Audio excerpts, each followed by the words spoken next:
Good morning, everyone, and welcome to the Scrutiny Board this morning.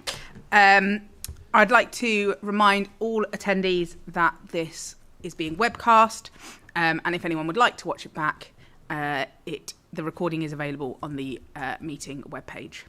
For the benefit of any members of the public watching the webcast, members of the Scrutiny Board will be invited to introduce themselves first. So my name's Hannah Bithell, and I chair this scrutiny. Thank you. Good morning, everybody. Councillor Asghar Ali for Gipton and Hare Hills. Good morning, Andrew Skates, Beaton Holbeck. Good morning, Councillor Jones, Horsworth. Good morning, Eleanor Thompson, Councillor for Guiseley and Rawdon, and substituting today. Good morning, Councillor Sonia Layton from Guiseley and Rawdon. Good morning, everyone. Councillor Mohammed Shazad from Moortown and Meanwood. Good morning, Councillor Karen Bruce, Ardsley and Robin Hood Ward. Good morning, Tim Goodall, Hedley and Hyde Park Ward Councillor. Good morning, Councillor Diane Chapman from Rothwell Ward. Good morning, Councillor Neil Buckley from Old Woodley Ward.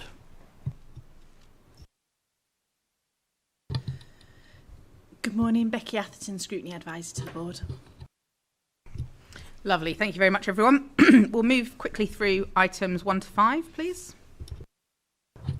Thank you, Chair. Item 1, appeals. There are no appeals today. Item 2, there are no items excluded from the public domain. Item 3, we've got no late items of business. Item 4, can I ask members to disclose any interests in accordance with Leeds City Council's Code of Conduct? Yeah, I'm on the Board of Trustees and Treasurer of Crown, which is one of the community anchor networks. Thank you, Councillor Chapman. Apologies, item 5. We've had apologies from Councillor Dye. Councillor Thompson is substituting today.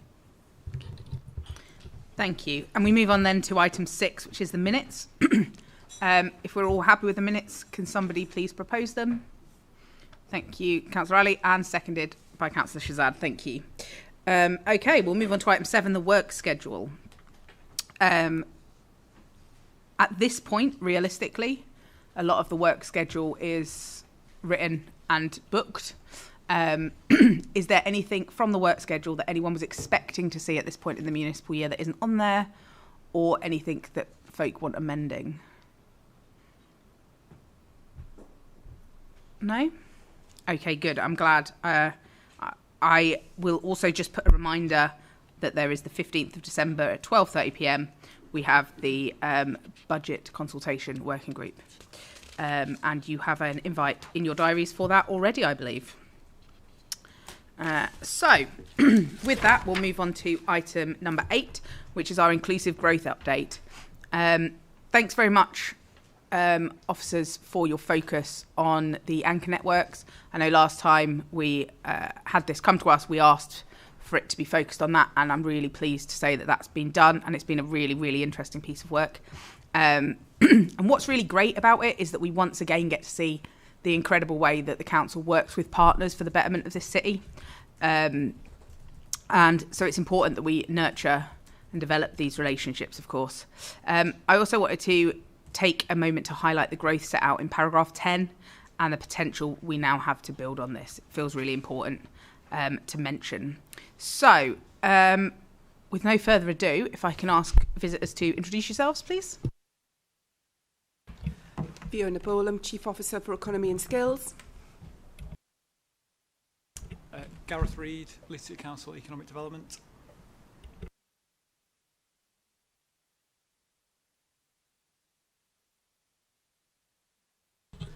And I'm Councillor Jonathan Pryor. I'm Deputy Leader of the Council and Executive Member for Economy, Transport and Sustainable Development.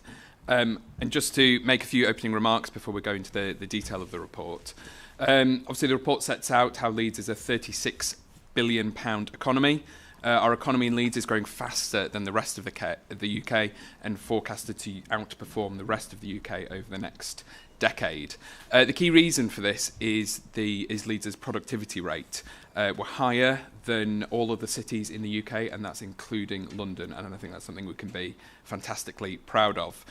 We published a new economic vision back in October, and this vision sets out 7 steps for growth for the city over the next decade, and that's something Fiona's going to be going through shortly.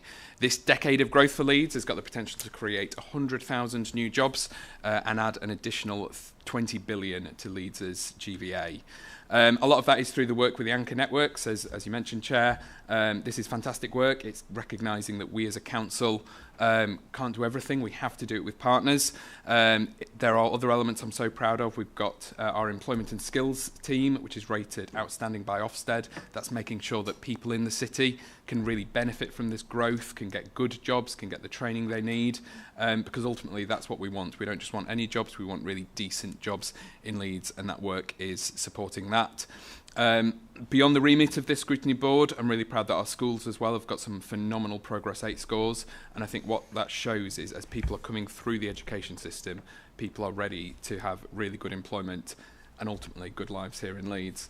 So I'll pass on to officers now to go into some of the detail of the report. No problem, that's fine. And Becky, if you're all right to share the slides. I'm not going to do death by PowerPoint today. I have got 3 very short slides.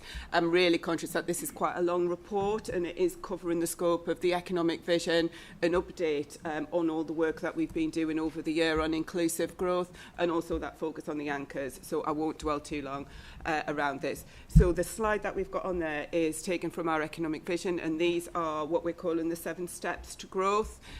Really quickly, number 1 is around innovation. So Leeds' knowledge economy is really where a lot of that future growth is. So supporting that, both in terms of the businesses, in terms of spin-outs from universities, but also making sure we have the right spaces and places for those businesses to start and grow, is the first one that's on there. And when I talk about innovation as well, I also mean about current businesses who have got that potential, who can then change and grow and innovate as well.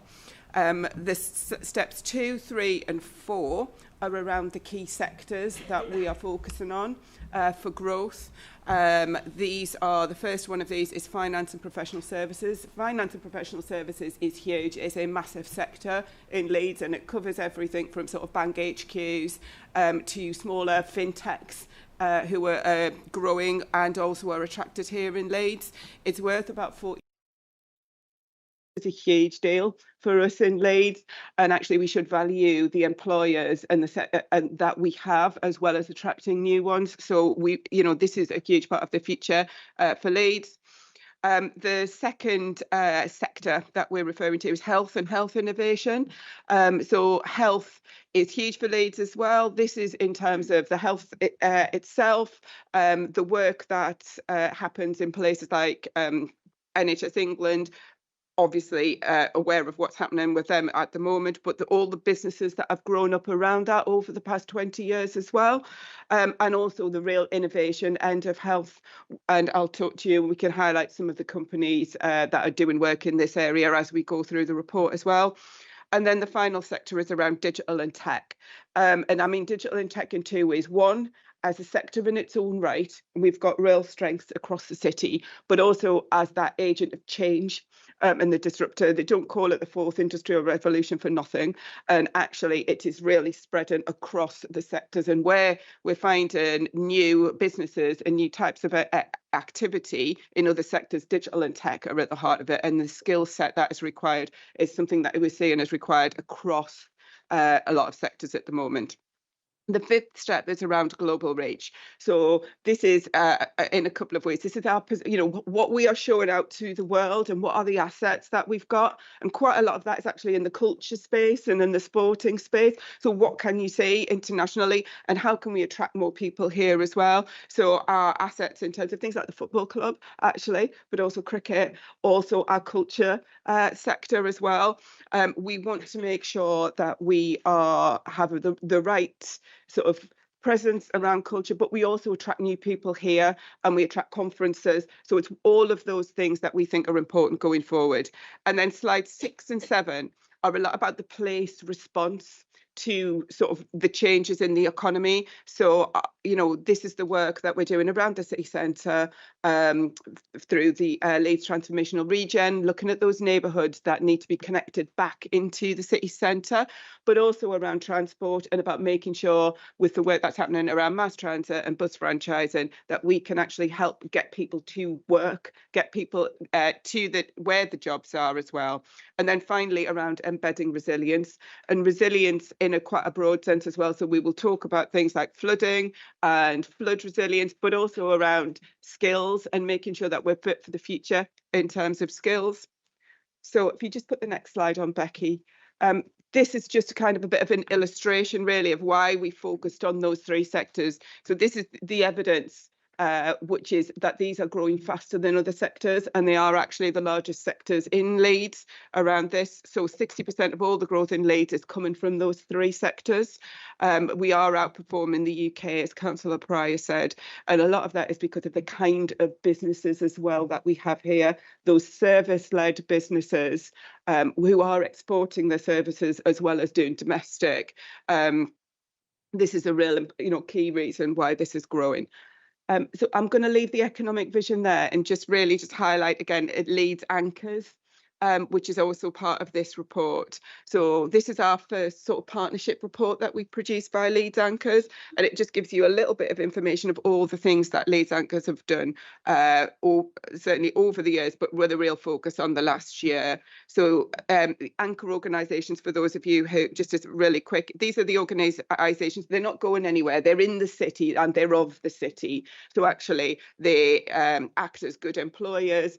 They have power in where they buy, they have power in how they work with communities, and they have power around their estates and how they're decarbonising their estates. So those are the areas in that we're focusing on. And the Anchor Partnership Report really highlights some of those. So for instance, we've got 62,000 employees across all of the Anchor network, and we've been spending 511 million more locally through that. And this is really focused action. Peter Slee, who's the chair of the Anchors and is also the Vice Chancellor of Leeds Beckett University, did want to be here today, but unfortunately he's unwell, so he is not. But his vision for the Anchor network is around how we can get more businesses and more organisations acting in this way and being able to deliver and evidence that they're delivering for people in Leeds. Thank you. Thank you. We'll open up to member questions. I know Councillor Buckley's already come in, but please indicate other councillors if you'd like to. Thank you.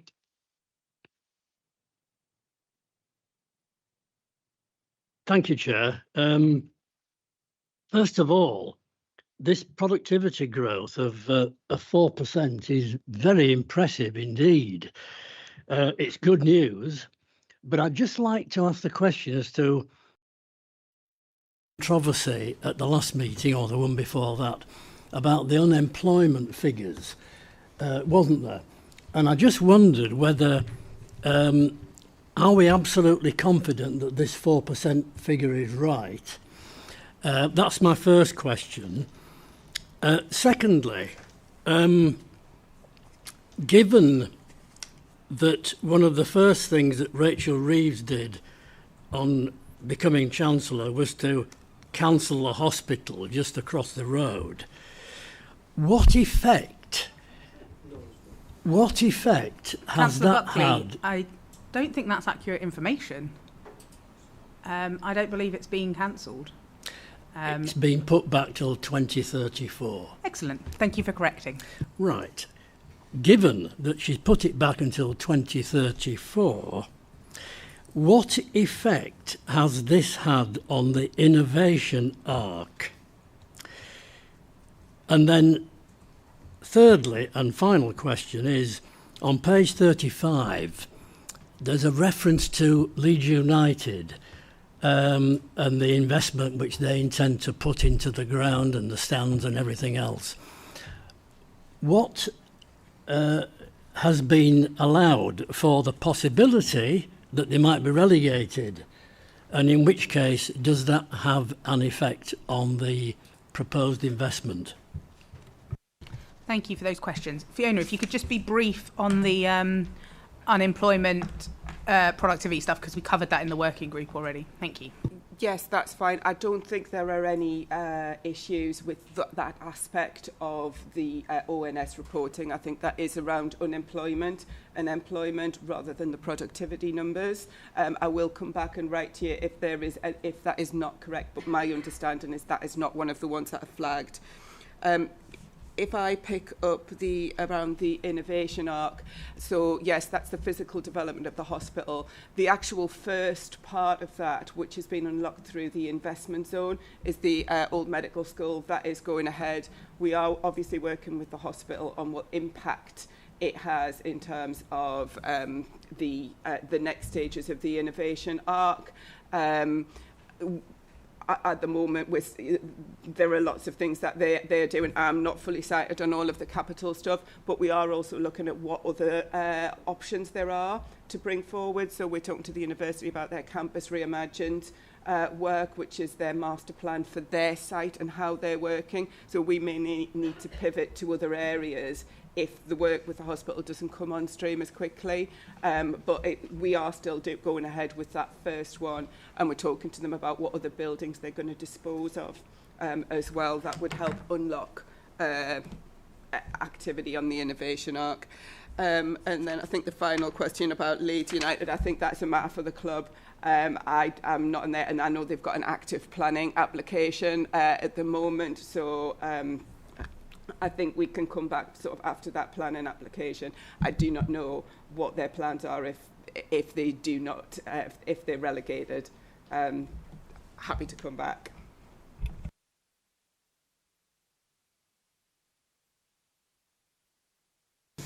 I asked this question directly of the Americans when they were there, and they says it would make no difference to what their plans were with the stadium. I don't know. Oh. Okay, thank you. Councillor Layton? Thank you, Chair. As someone who works in Leeds and has worked at a scale up that's like grown to four times the size it was, put my teeth back in the last 5 years, I could definitely say that Leeds is a vibrant city and one that's definitely seeing a lot of growth, which is excellent. My questions actually are about AI, and actually there's a lot of talk at the moment about us going through almost like another industrial revolution and the disruption that might cause. I'm interested in what conversations the council's having about this at the moment, particularly with the Leeds anchors and the colleges. Are we ready for it? Do we think it's going to be disruptive? Are the things and the plans we've got at the moment in the past already? Because things are moving that fast. That's my first question. And then I guess it's similar thread. When you look at economic inactivity, obviously there's a large proportion of that is down to NEETs, age range 17 to sort of 24. Back to the colleges again, how effective are they being at supporting and addressing this? Is there a systemic problem with the college system at the moment that means that people are either not attending college or leaving college and not actually having the skills to go straight into work? I think it speaks to that first job point again. I feel like I'm rambling a bit, but hopefully you can get the question, the thread here. My concern is actually there's not as many first jobs probably available to school leavers anymore because of the age of technology that we're in as well. So if I come back on both of those, we are having conversations around AI, both with the digital sector itself through the digital board, but also through the business anchors. And there isn't an easy answer on this, actually. And everybody it is happening so fast. Nobody really at this point knows the impact. What we are trying to do is make sure that people are skilled up. That certainly even through the colleges, certainly through Leeds City College, they're already working closely with the digital sector around AI. So are the universities. We've got really great strengths here. It is disruptive. It is early days, and it is those entry levels that we are initially seeing on this. But the honest answer is we're engaged with it and we're looking at what we can do, but nobody at this point knows the exact impact around some of this, but we're having the right conversations in the right places to be able to try and respond. But the whole world is in this place, and we don't know, and wanting to make sure that people have the right skills. So we will continue to work with our partners to make sure with that, and with employers. But what we don't really want is for to have organisations that are, that are shaped like a diamond, where you have a large number of people in the middle and some at the top and the bottom, and that potentially could be a worrying trend. Leeds will not be any different from the rest of the world in this one as well. But at least I think we have the right structures in place to be able to try and work with the sector. But this is very live. Is there any adjustments that you've made recently or will do based on the conversations that you're having? I think it is around the work of the colleges to actually then try to make sure that people have got the right skills, and because they are very connected into local employers and do have local employers who is teaching there, that they are able to respond a little quicker. But everybody will have to respond to some of this. But AI is a tool. It's, I think at the moment everyone thinks it's going to replace everybody's jobs. It is a tool that is being used. We're using it in the council. It's still not 100% or anything, I think, at the moment. So I think it's treat with caution. But economic change and economic evolution is something that we've seen all the time, and I'm not sure that we can hold back the tide. But we do need to make sure that we have got the right skills for our people to be able to utilise it properly. And if you'd like me to come back on NEETs, I can't answer the question of is there a systematic problem with the colleges around this. We do know that there is an issue with NEETs, and it is true across all of West Yorkshire. We are working really closely with young people who are NEET. I think the colleges would actually like to be able to offer some of the courses a little earlier that really help young people stay in education. I think the number of places for that is not as high actually as they want to be, and they would offer more because the demand is there. That would help. So there is something about making sure that we can actually get enough places for young people who want to do that.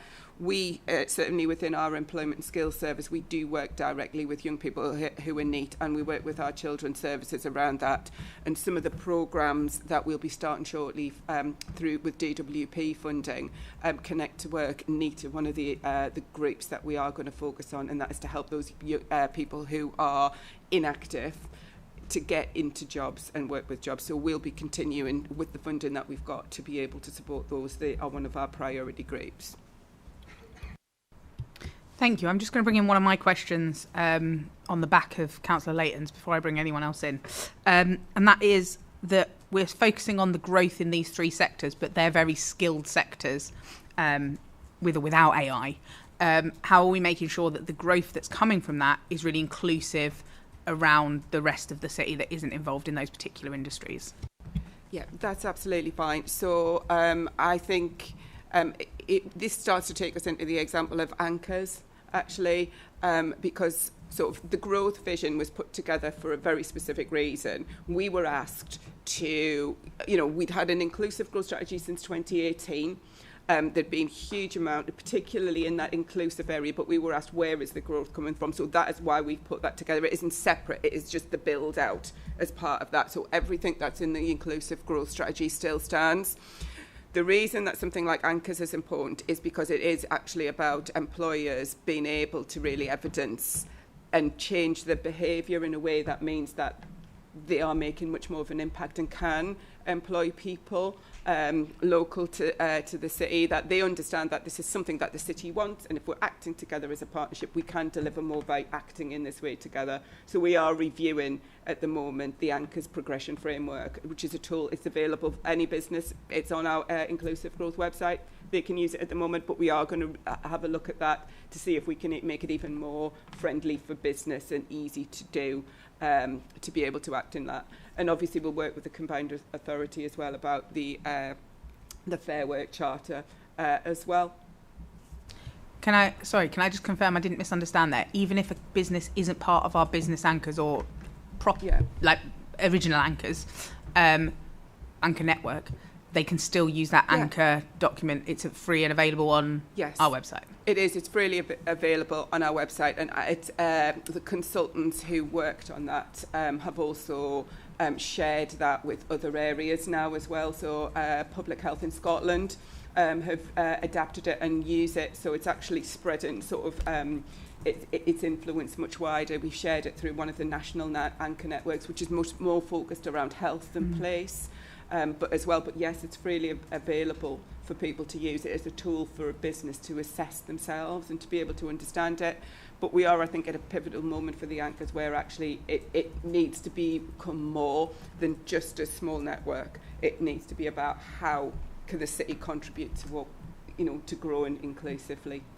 Thank you. Becky, I wonder if we can put the link to it in the minutes so that councillors can feed it into their local businesses and partners, because a lot of us have good links to our businesses in the city as well. Councillor Scopes. Thank you, Chair. So, firstly, comments on paragraph 55. The current Ellen Road proposals are to go to 53,000, not 56,000. But my question is on page 27. So the innovation arc. So I'm pleased to see it includes some of the South Bank and Holbeck, because I think when this was first proposed a few years ago, it didn't. So that's really positive from my perspective. I guess the question I have around it is, it looks like you've almost deliberately just left out the British Library and Leeds Beckett University. I just wanted to get your thinking about why those two in particular are just on the wrong side of the line. Thank you.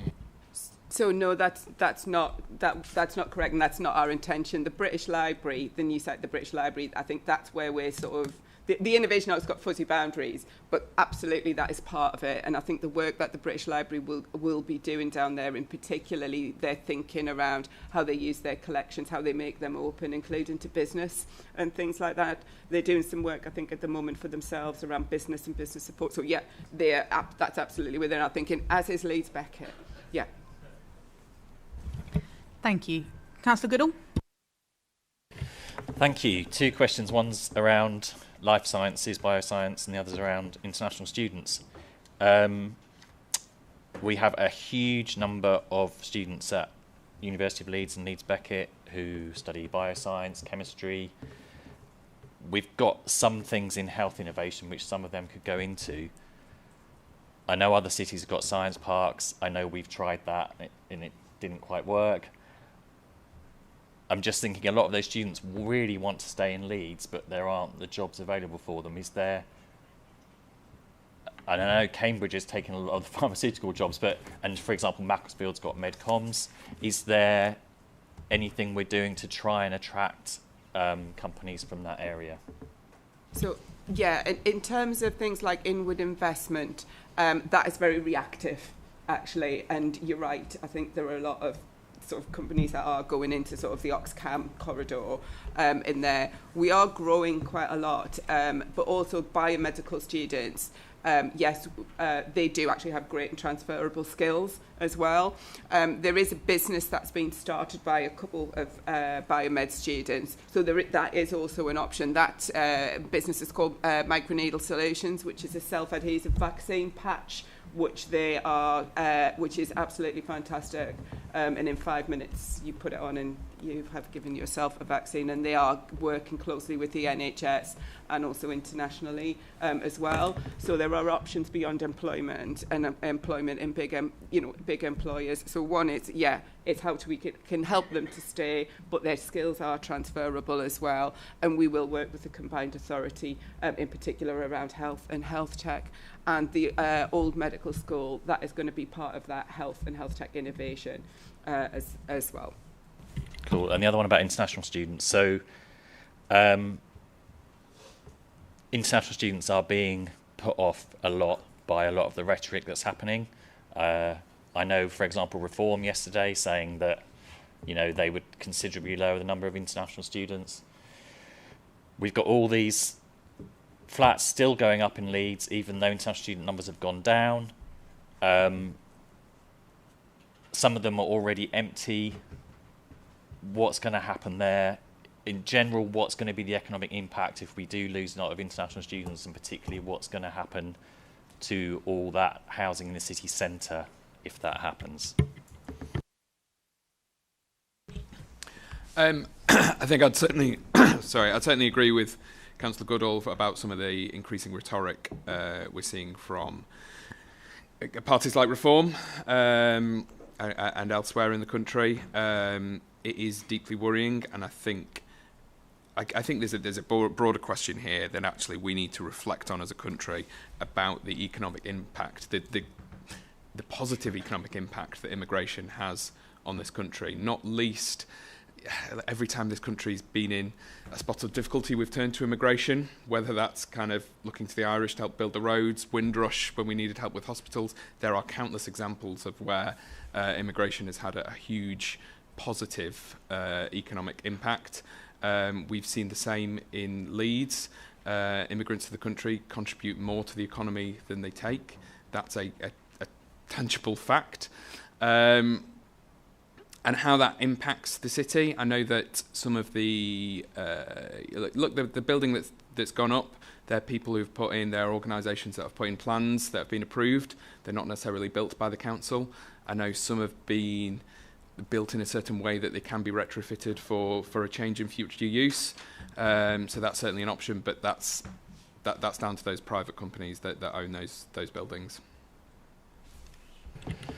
Just to come back on that, so have we modelled, has someone said, okay, if we lose this number of international students, has someone looked at that in terms of the wider economic impact on the city because the amount of spending they bring in, for example, and if not, can we do that?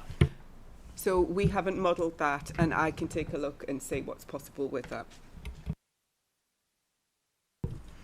Thank you. Councillor Robinson.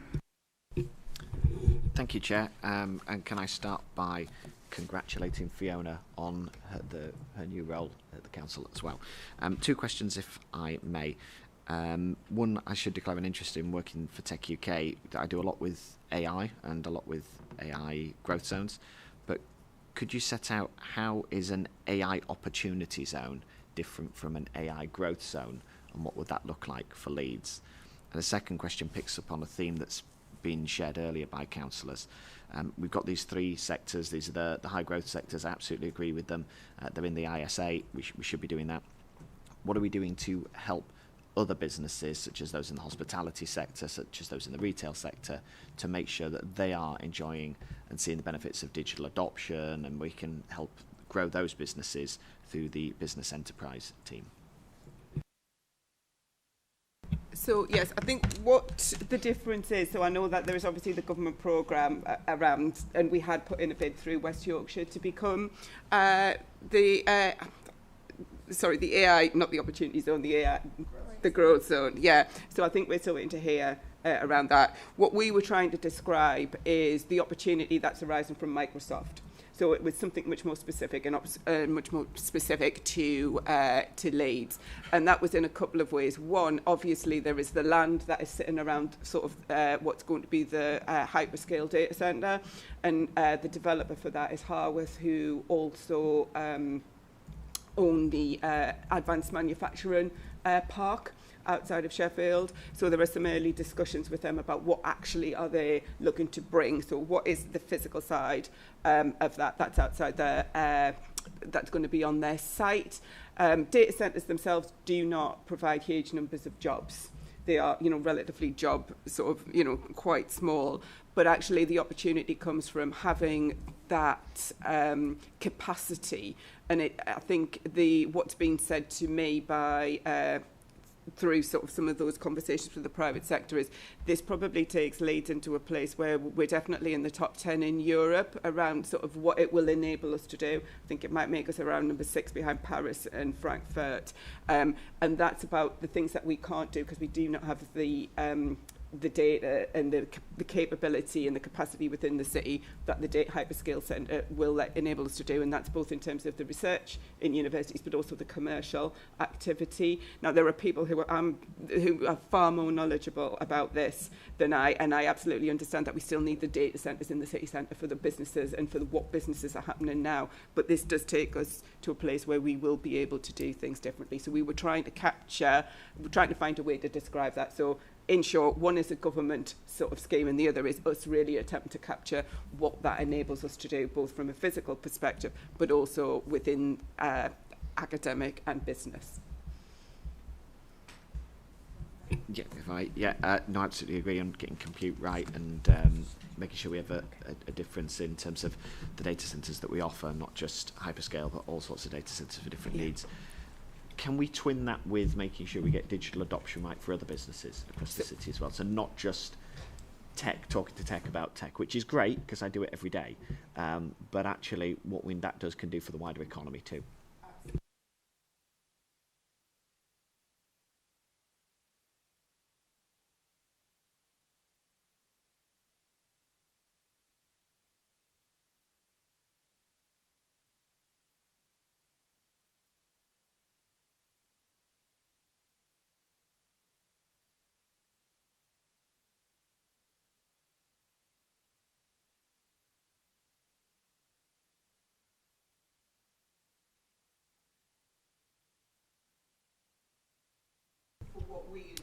Fiona, can you just pause because your mic's gone off? Apologies. And what the public sector invests, the private sector, the businesses themselves invest more afterwards. So we'll be continuing with that so long as we have that funding that enables us to do that. Lovely, thank you. Would you be able to, I'll move on to my questions. On paragraph 52, it talks about the new town, South Bank being designated a new town. I just wondered if you could put some meat on the bones of what that actually means. So at the moment, this is in an early stage. So we have been recommended as one of the new towns, as one of the locations for new towns, and there will be a piece of work underway that will go to government, who will then decide whether this is one that is going ahead. It is at an early stage. We are in discussions with MHCLG. There isn't a lot more flesh to be put on the bones at this point, but my colleague Mark Mills would be able to come back and give that at a later date. Thank you. And then I'm going to move my questions on to the Anchor Network work, if that's okay. I think it would be really great for me to also highlight in point 31, second bullet point, the Leeds LGBTQ plus Alliance. I am incredibly proud of the work that we've done on this. We started it as a, and I'm going to name check actually. David Israel has been absolutely phenomenal in working with me to set this up. It's been really excellent work on his part. And we've now got LGBT staff network chairs from across the different anchors working together to improve the experience of people in our city who are LGBTQ in the workplace. And that feels like such an amazing piece of work to come out of the anchor, because we wouldn't have had the connections and we wouldn't have had the ability to get that information and get those people on board had you guys not done such an amazing job with the partnership working around anchors already.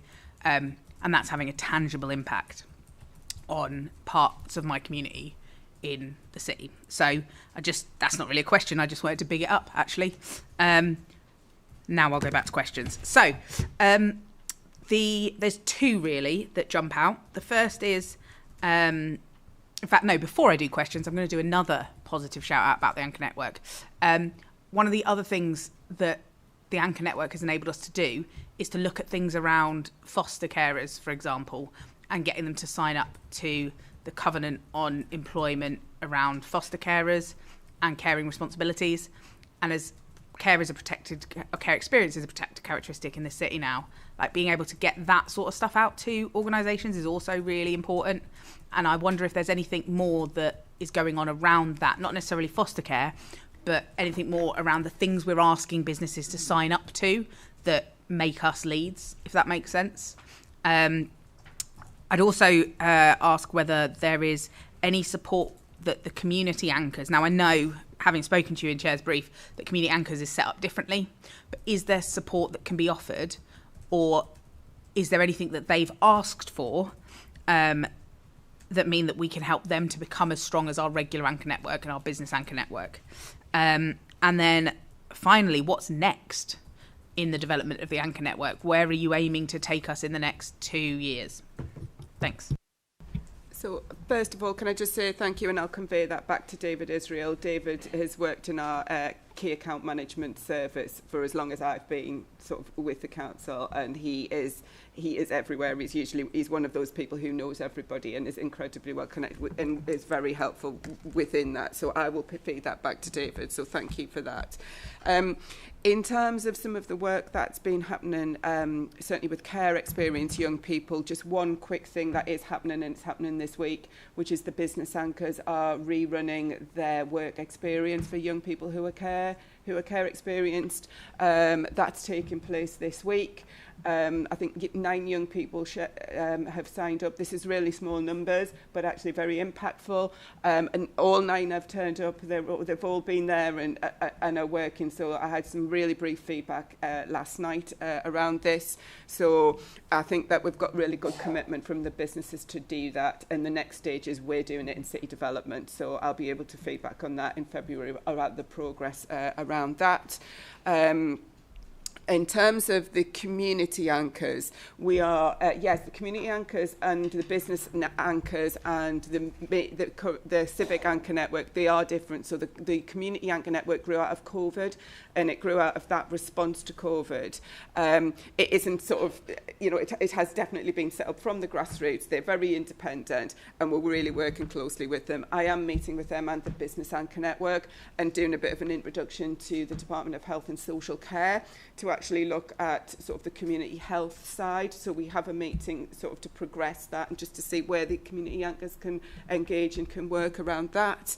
And the other side of this as well, with the civic anchor network, we are looking to see what we can do in place. So the anchors try to look very closely at what they can do and how they can impact across the whole of the city, but actually then also how can we actually hone down onto a particular place. So the area where we're seeing that at the moment is like Holbeck. So with the programme around Holbeck Together and things like that, I think that's probably a good example. And one of the things that's next for the anchor network is, well, what is the next sort of thing like that's sitting around the city where actually we can, there's a business that can get involved, there could be an anchor and working with a community anchor to make some real change. So that's going to be part of the anchor network. So one, we're evolving it, and the second is we want to take some of that real focus on place and look at the strengths that we've got in the anchor network and what could work well for those.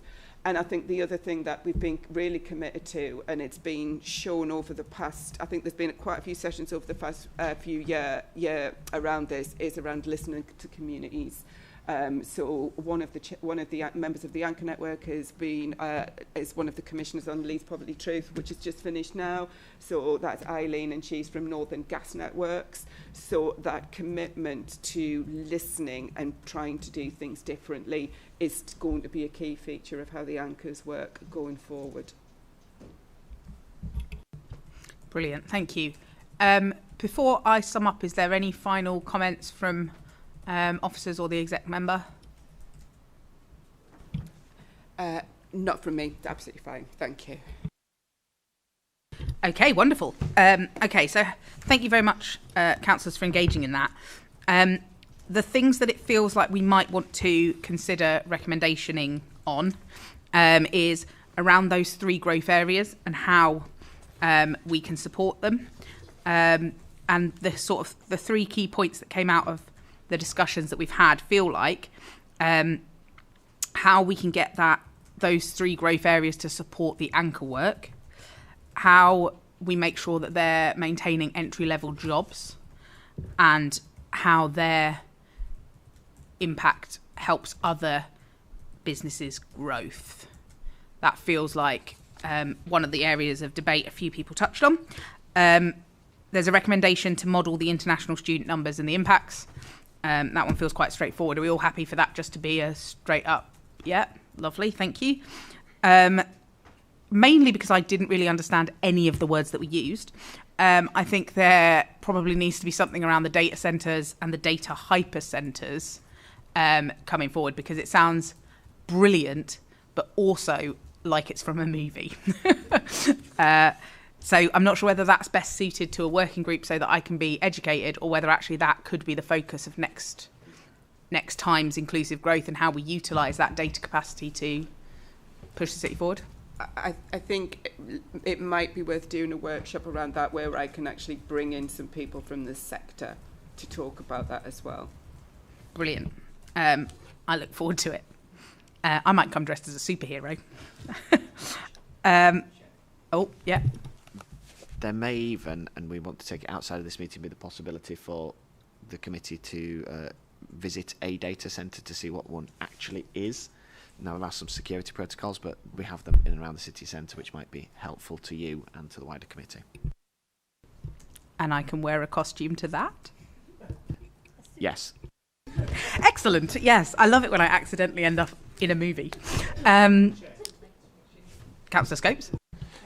Yeah, so I think the working group's right, because I think it is urgent. So I think there's lots of big private equity firms looking to set up these massive data centres, and there will be future jobs in that. And I think if we fall behind, that would be a bit bad. I think we've definitely got space around Leeds for a big centre, and they're looking at the big cities around Europe, so it'd be good for us to be involved in that. So are we thinking that needs to be a visit and a working group this municipal year, so sort of February time? Does that feel doable, Fiona, or is that too soon? Let me come back to you on that, just from a team capacity perspective. Yeah, thank you. Okay, so I'll take that away as a recommendation that we want to do the working group and the visit. For those watching at home, I probably won't wear a costume. Can't guarantee it. And then the other thing that we probably will bring back next municipal year is that stuff to get the meat on the bones for the new town. And then I wonder, I'm not sure whether I'm allowed, but I wonder whether I can put a suggestion in for 2 municipal years' time, because I think we've got enough for next year, but whether we can have in a couple of years that how the anchors work with specific locations and the focus on place, because that feels like it's something that's about to develop, but it needs to bed in before it comes to us for its impact. Does that sound like it's captured the debate and the recommendations that we'd like to make? Yes? Lovely. Okay. You happy with those? Wonderful. In which case, thank you so much, everyone, for coming. And I think that's been a really good outing of it. And again, thank you so much for targeting it on the bits that we requested. Cheers.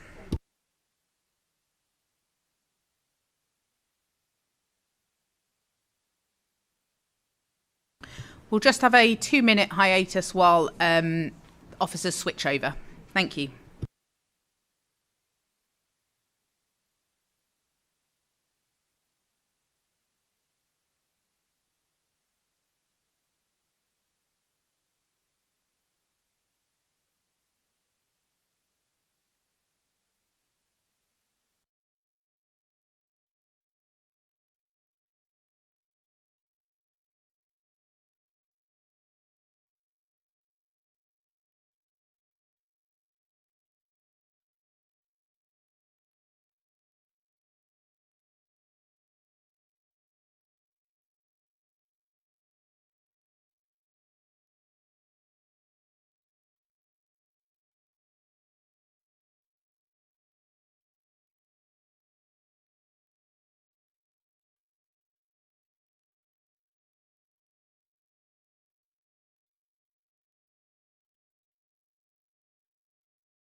Brilliant. Thank you, and thank you for your patience, those people watching at home. We'll move on to item number 9. This is an interesting insight into the early stages of work to assess the potential opportunities and challenges associated with a workplace parking levy. The report makes it clear we're not at the stage of having fully analysed the feedback from the consultation, so officers are not in a position to make recommendations yet about next steps.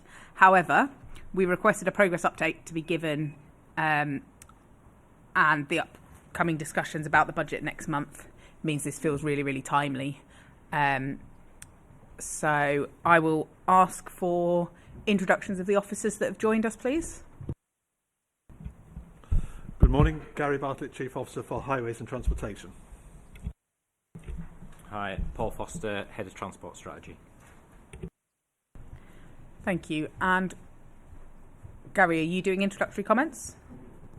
I was going to say a few words, Chair, if that's okay. Thank you. I think you've actually covered most of them actually in your introductory comments yourself, but just to reiterate, we brought this report in as requested. And it's a reminder that the context here is that significant transport schemes are planned in the future, including mass transit, and they will require a local contribution from us as a council into those schemes. And this is one of the possible ways of actually providing that. So that's the context for it. But as you said, Chair, in your introduction, this is the very early stages of this process, looking at this. No formal decisions have been made at this stage. The next stage for us is to continue to analyse the feedback that we've got from local businesses, which we're very grateful for, and then to have a further in-depth conversation with, obviously, our executive member and the leader of the council. So I'll probably leave it there and open it up for questions and discussion. Thank you, Chair. Thanks, Gary. It's probably also worth saying that it's really wonderful that you're willing to bring it at this early stage. It's really helpful for us as Scrutiny to be able to get sight of things early on. So we're really grateful for that too. Councillor Bruce, did I see you indicate there? Yeah, thanks, Chair. Just a question about the consultation feedback.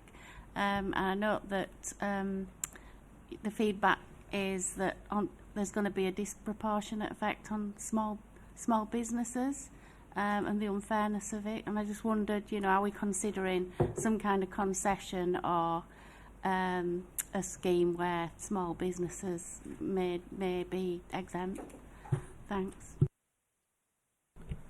So within the proposal that we put out for consultation, we had a point around excluding businesses who had less than 10 parking spaces, which a lot of the small businesses fit into that category.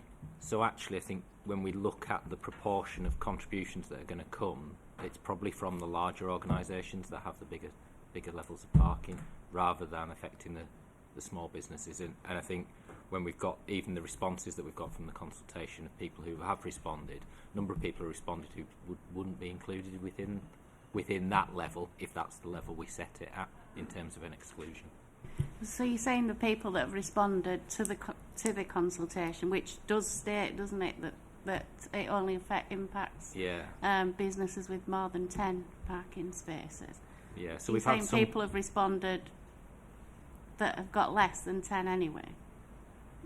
Yeah, right. Yeah, they have, because we wanted to ensure that we made through the consultation, we wanted to ensure that we contacted everyone. I mean, the last thing you want to do is go out for consultation, miss people out, and them not get their chance to have their say. So we wrote to everyone. Maybe that net was a bit wide, and so therefore we've got people who probably won't be affected by a proposal. Okay, thanks. I guess I'll just come in with one of my questions very quickly, if that's okay, because it talks to Councillor Bruce's question. And I think within a lot of the responses, it feels like there's some responses that haven't necessarily understood the consultation, in terms of the one that was really clear that I highlighted in Chair's brief was the people, the businesses that run car parks. So I guess My question is, how are we going to, at the next steps when they come, look at being able to correct that misunderstanding so that our consultation becomes more substantive? Yeah, I think we will have to be a lot more explicit and clear. I think this consultation we really focused a lot on the why we would do it, and I think at the next stage when you've got much more detail, it'll be more focused on how this could affect you and the detail around which spaces are included, which aren't included. Because again, people like I think we had one hotel contact us, and obviously the visitors' parking spaces wouldn't be included, but their first assumption was that they would be. And so yeah, we probably do need to be clearer on that at the second stage if we go to that. Thank you. Councillor Scopes? Yeah, thank you, Chair. I think, given where we are with the consultation, I think I've probably got comments more than questions because, as you've said, there's a very early stage and even the consultation is very broad. So I'll probably frame it more as comments. And so I thought the feedback or the responses, it's quite helpful to have that written down. And for me, when I read the feedback, I thought, in terms of what stood out to me is sort of fair comment in particular. I think there's something around the timing, particularly given mass transit and bus process. So I think we need to make sure that when we go back out, we have a coherent policy about how this fits in with other transport plans. So it's not just here's a thing, and everything else fits together. And I think the other thing I think is worth really drilling down on, and it speaks to Councillor Bruce's comment, is about the fairness item. And I think the problem with this sort of thing, there's always going to be a cut-off, isn't there? So at some point you're not going to be small, and that's going to be difficult. And I also think there's got to be find a way through the fairness point around who pays. So, for example, Leeds City Council, for example, the Teaching Hospital Trusts, that sort of thing where you need to think through how we articulate the fairness in this. And I think that is the challenge. And I also think there's something about small businesses aren't necessarily poor businesses. And so, again, I think there's a is that the way to assess it? Do you want to look at if the average employee take home is over 80,000, 100,000 for a small business? Maybe you should pay a 2,000 levy. And I think there's something around how we have a fairness point there. And I'm not necessarily putting that as a policy suggestion for people over on the other side of the table. I just think we need to think about it more widely than just how many parking spaces you have, because I think that's a really poor measure of how big a business is. And again, on the fairness thing, I think there's something around, do you genuinely need a car for your job? So, for example, social workers, good case to say, well, you do need your car for the job. Or home care, people who provide care in people's homes, again, good argument that says you do need your car for your work because you've got 20 appointments through the day, and if you don't have a car, it's going to add. So I think there's a whole piece on the fairness which we need to be really clear about and really fair about. That's my comment on that. And then I think the second thing I'd just like to comment on is around, it's sort of probably preemptive if I'm honest, but I think there's a concern with this sort of thing around charging people to park is going to be bad for the city centre or bad for this, and I don't think that's true either. So I think when, for example, the congestion charge in London was proposed, people said, no one would go to London anymore and it damaged business or whatever it is, and frankly London's doing okay. That's my observation of the services industry and all of that, and the tech industry. There's still real estate being built in London in the square mile because people want to go there. So I think that argument, which will be the same argument which people put out against the hotel levy proposals, which I know we're not talking about, but I've brought them in anyway. I think that's is a false argument. So those are my comments, Chair. Thank you. Thank you, Councillor Scopes. And you're absolutely right. We are not talking about the hotel anything. Councillor Buckley. Thank you, Chair. And I have several comments to make and perhaps the odd question. We've just been talking in the last item about the Leeds economy doing quite well, defying the national trend. And yet, we're now talking about something which I believe would be the most damaging proposal to put forward. First of all, on page 73, it says it's ring-fenced for transport improvements. Now, it strikes me that when this first came along, we were told, oh, we need it for the tram. Leeds must make a contribution for the tram. And it's slightly altered now, hasn't it? It's transport. So if the tram is eventually cancelled, which is perfectly possible, this will stay, won't it? It will stay. That's the first comment. Now, page 75. The webinars occasionally saw robust discussion and some expressions of dissatisfaction. I bet they did. Right, page 82. This is the meat of it. Now, page 82 says the financial impact on business. An annual charge of £2,000 per space. Businesses are saying that this amounts to double taxation because they're already paying business rates on such parking spaces. International competition would make it harder to operate in the UK because of all these charges. They're being asked to pay more and more for less and less. Charities, for instance, note that additional costs would directly impact frontline work. There's no mechanism to post the charge onto customers, obviously. And in the event of businesses not offering parking to staff or passing on the levy charge, recruitment and retention would be a challenge. The levy would act as a disincentive for staff, making recruitment harder. Now, paragraph C. Why is alternative travel not appropriate for employees and therefore felt would be forced to pay the levy rather than reduce the number of parking spaces? Multiple journeys, as Councillor Scopes said. This doesn't just apply to the public sector. This is private sector, multiple journeys, client visits, locations where public transport is limited or doesn't even exist at all. Paragraph D. Views on the wider effects of the levy across the city. The levy is seen as an anti-business measure. Damn right it is. They've had to put up with national insurance surcharges, extra business rates, the minimum wage, the employment laws coming in, and now they're asked to pay this.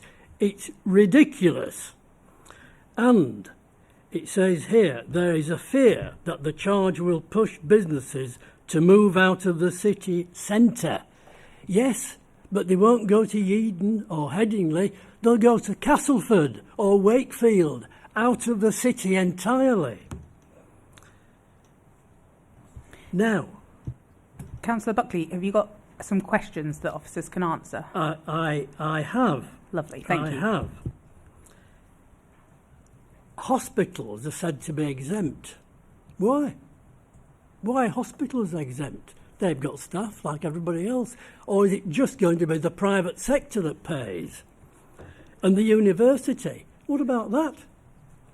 Hundreds of car parking spaces. Why are they not charged? And what about this council? 50 places out there. That's £100,000 a year. Are we going to pay it? And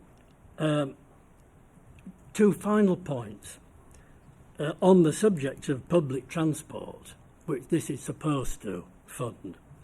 Leeds North East, the constituency in which my ward is is the only constituency in the United Kingdom never to have had a yard of railway line.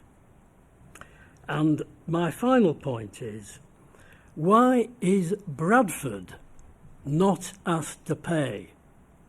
They've got the tram proposed, Leeds to Bradford, Bradford to Leeds, and you could argue that more people are going to be Bradford to Leeds than the other way round. So why are they not paying? Thank you, Chair. Thanks, Councillor Buckley. Councillor Pryor? Thank you. I'm just going to address some of the initial points, and then officers will go in to some of the detail. And I first of all want to pick up about the points Councillor Buckley makes about how the Leeds economy is bucking the national trend. It absolutely is. We're doing phenomenally well. But actually some of that success has come in the change of the nature of the economy in the city centre. So in 2015, the city centre accounted for 23% of jobs in the district. By 2023, this was up to 32% of jobs in the district. There are more people, it's 160,000 people now work in Leeds city centre. It's a small city centre. You physically cannot get more and more cars into the city centre. It just doesn't, the space of it doesn't work, the amount of space a car takes up. And actually all the work, this feeds into all the work we're doing around active travel, improving public transport, improving trains, buses, finding ways for people to get in and out of the city centre easily without using a car. Because and that's just not good for those people using those journeys. It relates back to what Councillor Scopes was saying about there are some jobs where you absolutely need a car, and that's absolutely accepted. But those people who have to use a car, that's no good to them if they're stuck in congestion all of the time. So actually, if you can get that modal shift of people who don't necessarily need to be in a car in other modes of transport, that can benefit massively. I would recommend that Councillor Buckley looks up what happened to the economy in Nottingham, because what he's saying is just factually and economically inaccurate. Nottingham is one of the few places that's had a workplace parking levy, and the way it's impacted their economy has been, it's been a catalyst for economic growth. It's not been the opposite at all. And there are a huge amount of studies, there's a huge amount of evidence, not just speculation and conjecture, there's a huge amount of evidence of how much it's worked. It reduced congestion growth in Nottingham by 47%. That's worth £15 million annually to the city. It means businesses could grow because people weren't stuck in traffic all of the time. And I think Nottingham's a great example of how these things work in reality rather than speculation. And actually businesses in Nottingham, we've spoken to people over there. Yes, there was a bit of fear from businesses before it came in, but actually since, there's been a huge amount of praise for it.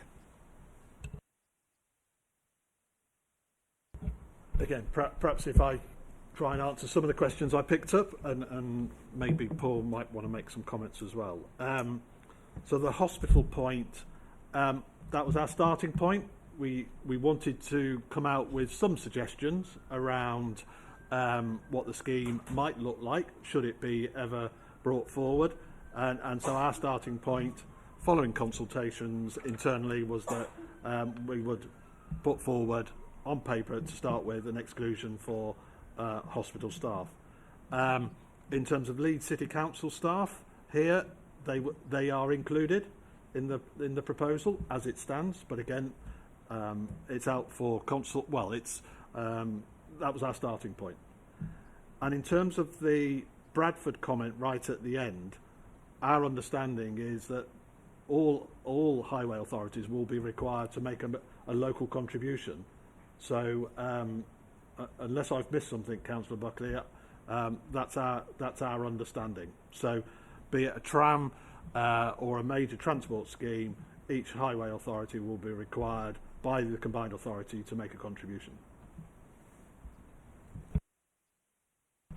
Yeah, just to add to that happens in the existing schemes at the moment, existing funding programmes at the moment. So the city region sustainable transport settlement, which is the 5-year block that we get, there's an expectation of 10 to 15% local contribution towards that to be brought in. Leeds, for instance, within that does a big contribution from our capital towards highway maintenance in that, which is part of that. But as we move to the bigger schemes, there's going to need to be more on that.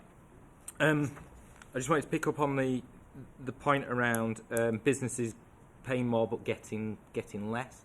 I guess what we have picked up from the consultation is that businesses do want to support the types of things that we would deliver with this funding, and how this funding could leverage in that 10 times from government in terms of the funding that comes in. So actually the businesses are wanting those things. Whether they pay and how much they pay is the bit that's the challenge that's been given to us. Sorry, Chair, I should have said also, this is just one possible way forward. We'd welcome and prepared to listen to other suggestions as well of how we might tackle this problem that is looming over the horizon. Thank you. I wonder if it's worth also mentioning, when we talk about the modal shift, it doesn't have to be a complete modal shift. Today, I didn't need a car, so I cycled in. Tomorrow, I might need a car because I might have to visit residents, etc., so I can drive in. Part of anything that we do, we have to remember nobody is only using one specific method unless they're using their car. If the only one where people do tend to use the same method is if they do drive a car. But if they're using these others, then often pick and choose on a day-to-day basis. I just thought I just wanted to get in that I'd cycled this morning, actually. Look at me doing exercise. Councillor Chapman? Thank you. I didn't cycle in. I've got 2 or 3 questions. First one, it's around the cost. Why have we set it or proposed something that is so much higher than Nottingham?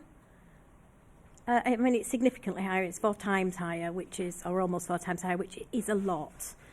And in Nottingham, it says, from what I've seen, that about 50% of the cost is passed on to employees. So that is a significant increase. So I'm not against this at all. I just want to understand why it's so high and what the impact is on the individual, because it's not just businesses that are going to be funding this. And there is a tax implication as well. So it's not just 50% of the cost. It's actually more than that. So it's a lot. At £500, it's possibly manageable. At £2,000, it's probably not for individuals, let alone the businesses. So the question is, why is it so high? And have we thought about the tax implication for employees? And the other one is that the response rate was pretty low, wasn't it? If we got 231 genuine responses out of 4,018 businesses, it's only 5.7%. Is that significant enough for us to actually use that data, or are we going to do something more to engage more businesses in this? Because this is a big change for a lot of businesses and they do need to be involved.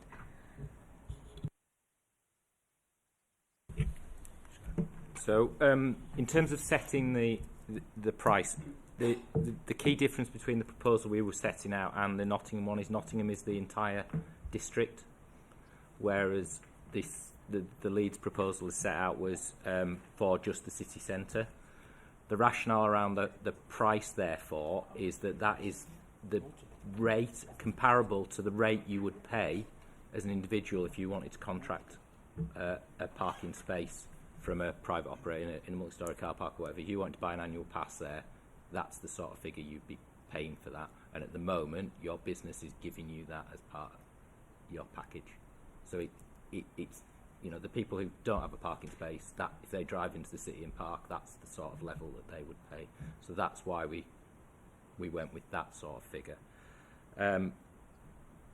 In terms of the responses, I think you are right, it's low. It's not low in comparison to when we do surveys. That's about the response rate we get on any. It is difficult to get that full engagement. But I think what is important is we have also engaged with a number of the organisations that represent multiple businesses. So we've spoken with Leeds Bid and the Chamber of Commerce as well, who sort of feed through that general sentiment from across a broader range and a number of businesses. But yeah, definitely at the next stage we want to make sure we would have more engagement. We always want everyone to tell us what they think, but it's very hard to get that sometimes. Councillor Pryor? It's probably worth saying that this consultation, this information gathering exercise won't be the only consultation out there. This was very much a kind of first step for us to go and get more information about what parking spaces are out there in the city. So if this does become a firm proposal, the information we've got back from this will inform what that proposal is, which would then go to a proper consultation. This was very much an initial step of what this might look like, rather than a final idea. Lovely. We've now got 12 minutes left and 4 councillors wanting to ask questions. So I'm going to take you in twos to try and speed it up a little bit. So if you can be brief. Councillor Robinson. Thanks, Chair. Yeah, I'll endeavour to be brief. I'm trying to understand the motivation behind this, whether this is a tax or a way of finding underutilised space in the city centre that we can make more accessible to people. Because if it is the latter, then I think there's other functions out there, there's other apps, there's other systems that work where we can actually make sure we're directing people to spaces that are available. But I think it's a real risk, actually, at the moment, putting this additional pressure on people at a difficult time for business, a difficult time for the individual. I suspect, as Councillor Chapman was alluding to, this will be passed on to the individual. It's very well consulting the business. It's going to be passed on to the individual. I noted the example of Nottingham. Nottingham City Council obviously went bust in November 2023. Not the best example to use, perhaps, when we completely. I mean, a great example of how these things work in reality, I think, is what was said, which is perhaps not the example we want to use. Second part: will critical national infrastructure and those working in it be exempt from this? Because ultimately, many of those people need to have a car. This is time sensitive. They will need to get to places and from places very, very quickly. And the example was made around London here. I was in London at the weekend. It's great when you have a tube and this supplements it, because you start to change behaviours. Without a mass transit system in place or a bus network that operates functions across the full city, it doesn't really work. I had to use the car this morning and was already late for this meeting to be able to deliver childcare. What would that have done if I had another option? I didn't have another option. I was forced into this. Thank you. Who'd like to respond? I think we covered the motivation in terms of we need at the beginning, which was in terms of helping us allocate funding towards mass transit schemes or transport schemes, major transport schemes coming forward, and without a source of such funding, we're not going to get those schemes. So if you don't have the contribution, you won't get past the first post. So it's as simple as that.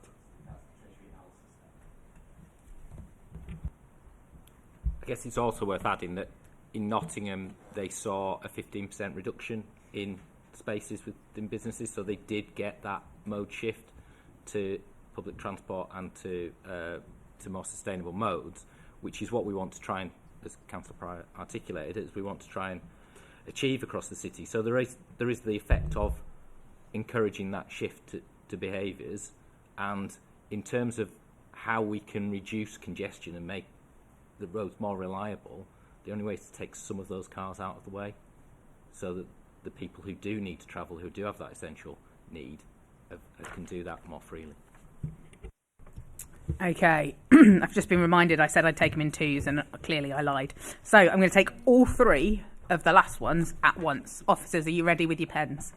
So we're going to go Councillor Ali, then Councillor Jones, then Councillor Thompson. Thank you, Chair. Page 77, in total you've had 40 businesses state that they will provide blue badge holder parking. That is 70% of overall respondents. Now, I myself is a blue badge holder. I have no other way of getting in and out of the city. Okay, so what or how will you be charging that? Will the businesses be charging for this, or will they be charged? And what we keep referencing Nottingham. What model does Nottingham have in place for people with disabilities? We've had 2 comrades where, one has cycled in, they've had that option. People with disabilities do not have that option. So, over to you.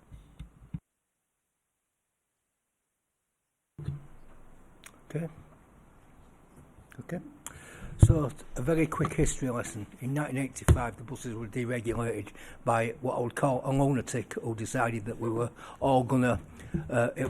competition would create... No, I'm keeping it very, very clear. To be very clear, we do not have a public bus service.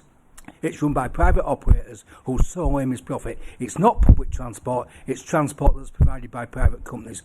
My question is, how do we get people back onto what will become public transport very shortly, onto that, and reduce the congestion of this city? Because this morning it's taken me an hour and 15 minutes from Horsell to drive here. The alternative was to get a bus by a company who I don't particularly like, I'll be absolutely honest, and probably would take me 3 times as long if the bus turned up. That is the challenge. It's a chicken in the egg situation in many ways. To get one bit right, we have to get the other bit right, and I think that's quite difficult, particularly with the history of how we was sold the dream of that the private sector would give us a wonderful service. Well, unfortunately, that has failed 1,000%. Councillor Jones, I'm going to put a pin in your question, and we'll take it under buses, under the next thing, because then we can ask them. But if there is anything, officers, that you want to bring in, then please do. Councillor Thompson? Thank you. I'll try and be brief. And apologies for not declaring an interest earlier. It's non-pecuniary. I'm a trustee at Swarthmore, which does have some parking spaces. They have expressed some concerns. A lot of organisations have parking spaces as a quirk of history, just because of where they are. If they entered into the city centre now, they might not necessarily have those because the space would have been taken up by something else. So just a request that be assessed as part of the wider pattern, if that's possible, and smaller and third sector organisations in particular. Thank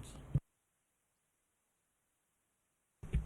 Okay, so within the consultation that we did, we said that blue badge holders' disabled spaces would be exempt from the charge. So we don't envisage that you would charge them. We absolutely accept the point that it's essential for some people to use that mode, and we wouldn't want to add an additional charge to that. There's also, I guess, if we're charging for general spaces within businesses, it may be that actually they see it more favourable to some of their staff who they currently don't, who are disabled and they don't give a space to at the moment. They might want to change that, so it could be advantageous to those people in terms of that. But minor effect and something that we couldn't enforce. And I think just to add to the point around parking spaces, whenever planning applications come in now, there's a lot of history where the people who've responded don't have a blue badge space, but if you put forward a development proposal now for a new office employment place with parking, you would have to put a percentage of that for blue badge and disabled places. And I guess the only bit on the public transport will be answered afterwards, won't it? But if you're going to make public transport more effective, you probably need to make it cheaper or put more services on, and there's a cost to that. There's an opportunity to use some of this revenue to support that. Yeah, and I suppose to address some of that and also to conclude, how do you get more people onto public transport? That is, I know we'll talk about buses later, but that is ultimately kind of why we're all here. I got the train today, if we're all talking about how we got in this morning. My train was so delayed that I caught a train that was delayed from 2 trains ago that was now arriving when I got to the station. On the platform, I think everybody managed to get on this time, but only just. It's that sort of stuff that puts people off public transport. And actually, what does it need? It needs investment, which is exactly what we're looking at a proposal for here today. Okay, that's the end of the questions, as long as all 3 of those questions got their answers effectively.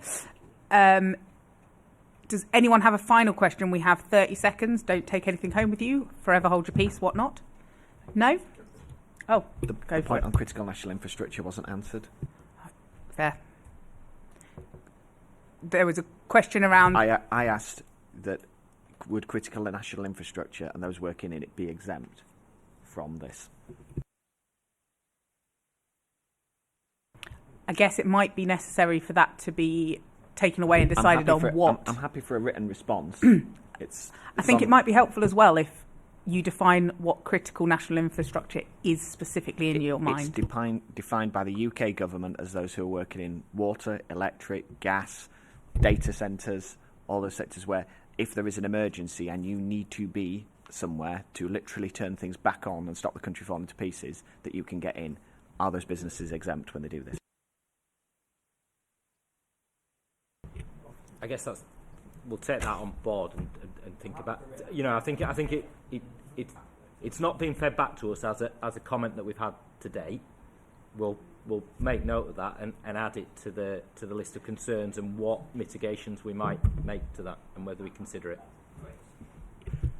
Excellent, and thank you once again for the education on different terminology that I just don't know. Turns out, it's a good day for me today. Wonderful. In terms of recommendations, the recommendation was to note the contents of the report and provide comment, which I think we've done. Hopefully that's been useful for officers. And I guess the only recommendation in terms of what we do moving forward is that we'd like it to come back when we get to the next steps.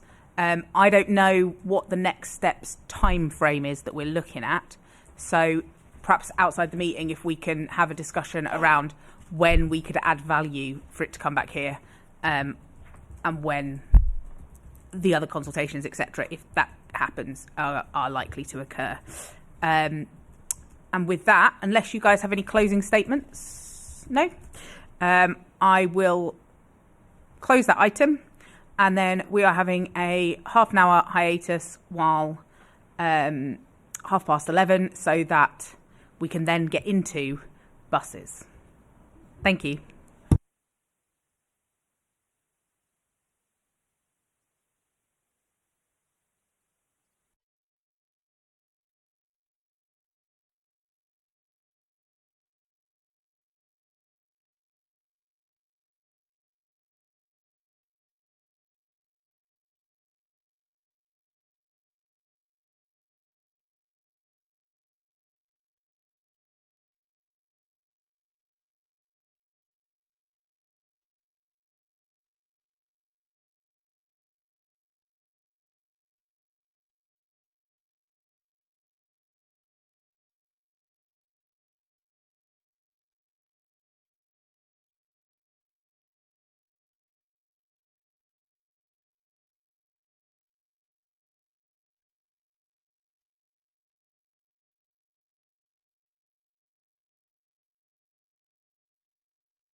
Okay then, folks, thank you very much. We'll come back together now.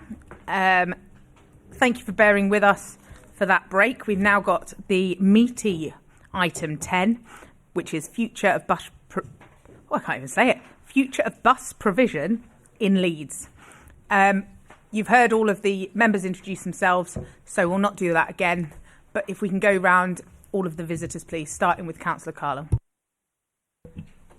Thank you. Good morning. I'm Councillor Peter Carlisle. I'm a councillor in Leeds, but I'm here as Deputy Chair of the Transport Committee at West Yorkshire with responsibility for bus, and as part of that, Chair of the West Yorkshire Bus Alliance, which is the partnership between the West Yorkshire Combined Authority, the various bus operators within West Yorkshire, and the various district councils, so Leeds City Council in this case.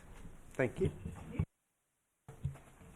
Morning, Chair. I'm Tim Taylor. I'm the Director of Transport Services at West Yorkshire Combined Authority. I have responsibility for the day-to-day management of our bus network in terms of its non-commercial operation, school buses, access bus, and the management of our bus stations, stops and interchanges. Thank you.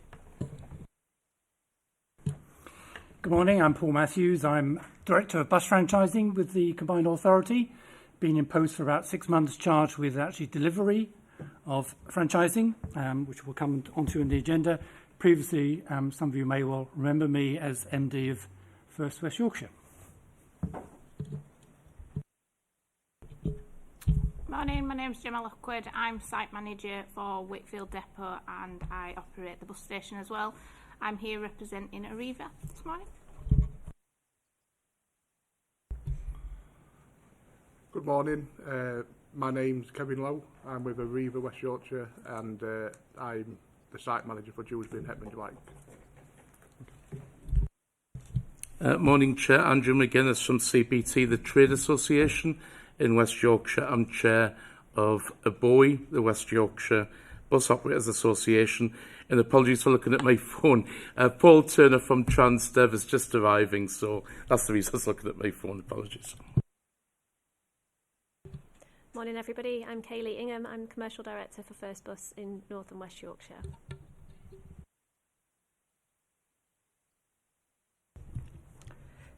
Thank you. And thank you for the update on Paul as well, that's helpful. Becky will put a card in, so when he comes in, if you can just direct him to sit where that card is, that would be ideal for us. Thank you. And thank you so much for everyone joining us for this item. And of course the report that we'll be using as the basis for our discussion today.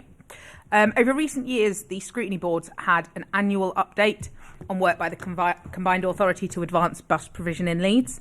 And as you can see from the report, there's been a lot of decisions taken in relation to franchising since our last update. And so there's a lot to discuss today. Can I ask Tim and Councillor Carlisle to make your introductory comments in whatever order you should so choose? Thank you. I'll go just briefly first, Chair. So, as you say, when we came last year, we were a few months after the Mayor had made the decision to franchise bus services in West Yorkshire, taking back control of the network as a public function.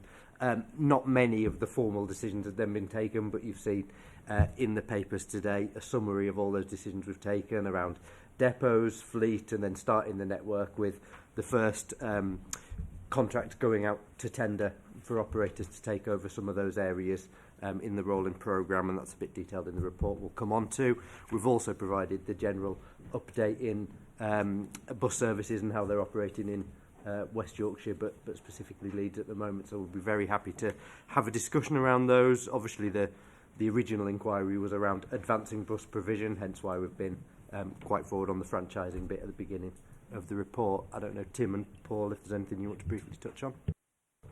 Yeah, thank you. To cover Peter's points, yeah, it's been an awfully productive year since we last met and presented. As Councillor Carlisle's identified, an awful lot of that work has been in terms of managing the process, the technical process of starting to implement bus franchising, which I'll pass to Paul in a moment to cover. But equally during that time, making sure that we protect and manage the existing network, and again that becomes ever more important in terms of our ability to protect and maintain the network as it is now, with a view to that smooth transition into franchising to minimise passenger disruption and give us a firm baseline on which we can then build forward. But I shall stop there, Chair. I'm happy in a moment I can go through some of the main points in the paper in more detail, but I'll start by passing to Paul to give you an update on franchising. Thank you.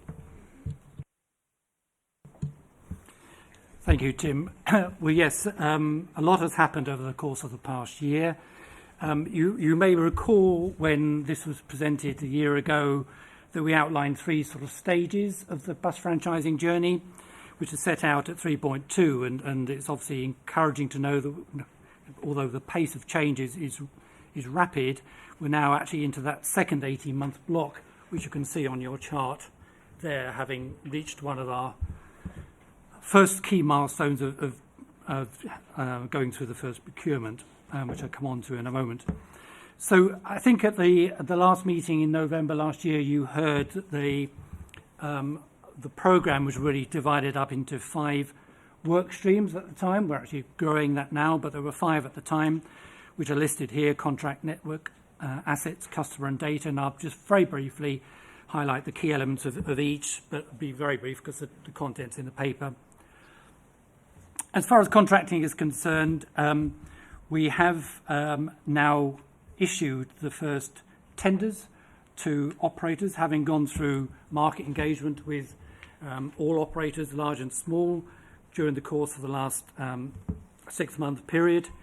That culminated in some changes to the way of our approach, but it has resulted in tenders being issued for round 1, which you can see documented there as being 2 parts of Kirk Leeds and then parts of Leeds, which obviously is of interest to members here.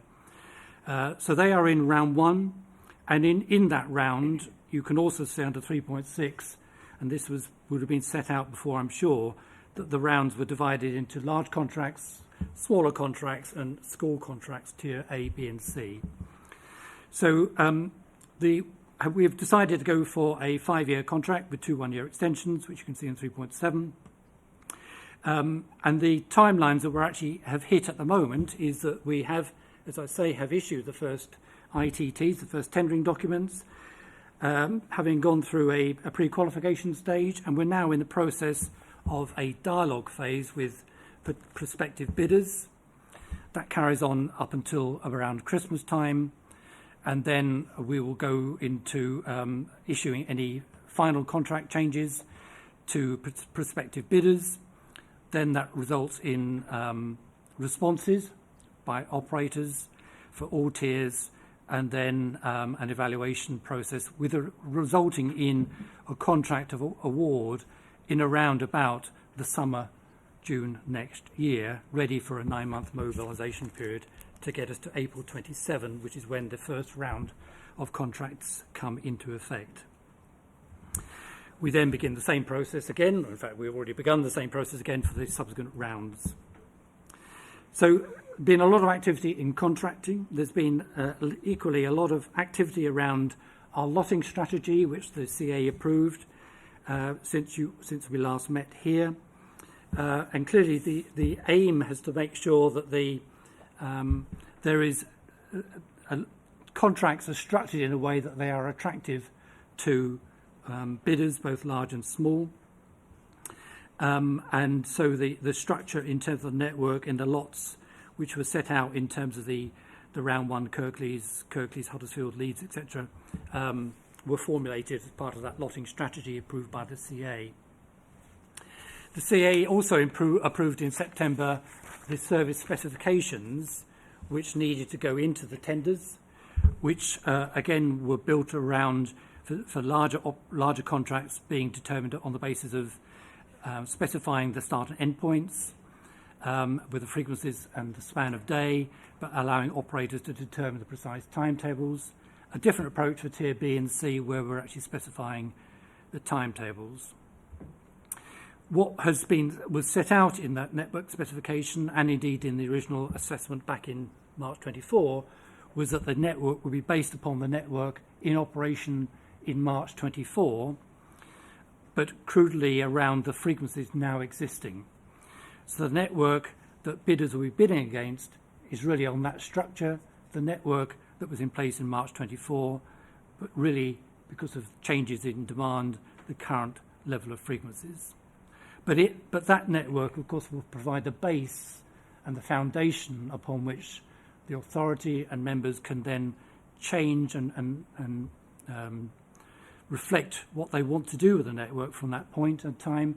We wanted to ensure there was stability and continuity when we enter round one and subsequent rounds in April.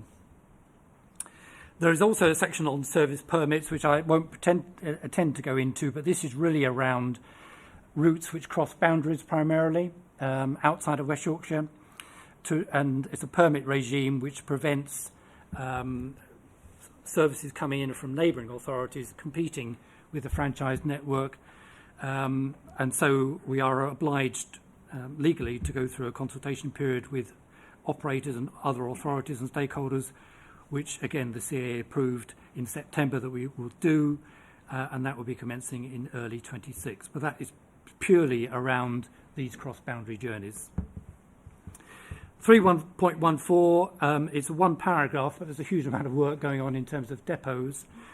What the depot strategy that CA approved back in January was that the authority would procure depots for the Tier A bidders, for the large contracts, for those contracts to operate from, but in terms of Tier B and C, operators would provide their own facilities. And what that means is that we are in negotiation with existing operators in respect of their depots to enable the start of round one in April 27. There is then a section on fleet strategy. Likewise, the fleet strategy was approved by the authority in May, and this set out how what the authority was seeking to do by way of its fleet, and a roadmap to transitioning ultimately to the goal of being a fully owned, a combined authority-owned zero-emission fleet at some point in the future. But to start that journey, what the strategy set out was the different mechanisms which the authority could operate. Which can I just ask, are you all right to just pull out the pertinent points as opposed to each section by section, because I know that members are going to have a huge number of questions. Of course. Thank you. So it was really around two routes to provide the right fleet for day one. One is around residual value mechanism, which is a mechanism whereby the existing operators agree a price with us to transfer assets, the buses, across to new operators, married with new bus fleet recruitment replacement, which is outlined at 3.16. And the other section there is about an on-bus consultation, which is happening at the moment. I think in terms of customer and data, there's probably, this really does speak for itself. The decision which the authority have taken really is regarding the brand, and the Weaver brand, which was launched in the spring, in May 25, which you will have seen in terms of the new Weaver network brand, which will not just encompass bus, but will encompass all modes of integrated transport. And then in data, there's a lot of activity around the management information strategy and the technology that we need to make sure we have data in our possession. So that was really, Chair, all I was wanted to cover anyway, so hopefully that's helpful. Thank you. If you could just turn your microphone off for me, please. Just a reminder to everyone, if you don't turn your microphone off, then the picture remains on you, which nobody wants to accidentally have cameras on them without realising. What I'll do next is just invite any of the bus operators to make any initial comments, and Andrew, I'll include you in that if you'd like to make any initial comments. Shall I start with Kaylee? Yeah, thank you. So just to follow up and touch first upon some of the points raised. Oh, a bit closer, let me know. Is that better? Yeah, you got it, great. We as First West Yorkshire operate the Bramley and Hunslet depots. Bramley will be franchised, one of the first franchise depots, so that will move into the authority's control from spring 27. Until then and beyond, whilst we still look after Hunslet as a commercial operator, we see ourselves as a custodian of the network and continue to work closely with the combined authority to enable that transition process in a smooth manner as possible. Our focus remains every single day with the customer. We see the franchise process as a separate process. Really, we've got two separate teams: one managing the business as usual operation to keep things going, because that takes a huge amount of focus day to day, and then we've got a separate team working with Paul's team on the franchise process, which essentially is done to protect the service on the road. This year, just to give an idea of where we're at, we have experienced some patronage decline within Leeds, and we put that down to a result of customer-facing fare increases, which was a result of the mayoral decision to increase the single and the day ticket, and of course everything aligned with that is made relative. So we have seen some decline patronage-wise, which I understand other bus operators have also experienced. That being said, it's not all doom and gloom. We've got an increase in on-time performance year on year across both depots, so buses are more reliable than they were at this point last year, and we've got less lost mileage, so essentially more miles as planned are being operated each day. So we continue to work, as I say, with the authority on the delivery of services from now, and we'll from now and every day, and we will continue to do that until the services are franchised. Supporting that is a full complement of driver numbers at First West Yorkshire, which has been the case for a long time now, which enables us to deliver solid service. We've been doing quite a lot of work in the social value and community space for a number of years now, and I'm hoping that some of the councillors in the room are hearing about some of the benefits of that within their wards, because we're getting very positive reports of that, and we have recently been distributing newsletters to update on that activity. But in the case that anybody is more interested and hasn't yet received one of those, please let me know and I can share that with you. So I think that probably covers the main points at a summary level. I can hand over to Paul next. You want to go? Yeah, I missed Paul. I didn't see him behind Councillor Pryor. My mistake. That's all right. I snuck in late, unfortunately. But yeah, Paul Tidder from Transdev. Not a huge amount to update on, so won't take any time away from questions other than perhaps just to reiterate a couple of Kaylee's points. Life is relatively stable at the moment, so vehicle availability, driver availability, all good. Operated mileage higher than it's been for some time. Lots of work done on punctuality, timekeeping improvements. So yeah, at the moment, hopefully relatively stable and not causing too many issues. Thank you, Andrew. Hi again. Not much to add because we'll focus on the questions, but from Arriva's point of view, we focus on rebuilding the network and stabilising where we are. The investment piece is happening at the moment with Barnsley Road and the fleet investment. We continue to rebuild the relationship with Wicket and customers fundamentally. Our lost mileage is continuously on the decline, which is making sure that we run more miles for our customers, and we're making sure that the punctuality work is backed up by that. So our commercial team continuously try to improve where we are. We're very aware that we're on the road to recovery, and Barnsley Road took an impact on our operations and our customers, but we solidly commit to making sure that we continue to make the right decisions to rebuild us. So the road to recovery is looking good for us, and we continue to work on that. Thank you. Thank you, Chair. So just first of all say that we'll have a really positive collective relationship with Waker and Councillor Carlisle, and that's both on the status quo of the Bus Alliance, running the collective bus network, and that's operators of all sizes, and also the future franchise world. My role sees me represent small operators as well as our larger colleagues, and there has been some recent concern from small operators. I'm pleased from a combined authority point of view we're working through that. So it is a little bit of an uncertain world, and again, for those smaller operators that may not have the same agility or mobility that the larger operators would have. So we're talking about small operators that may have run for several generations. So again, we're supporting that relationship, we're supporting the dialogue, we're supporting the small operators' preparedness as well. And we know some of the points on proportionality of administration have been taken and enacted upon. It is a slightly uncertain time for operators, so the National Insurance Employers contribution increase last year had a bit of an effect because we are a large staff-intensive industry. And also, I think we all look with interest this afternoon to see what the budget will deliver as well.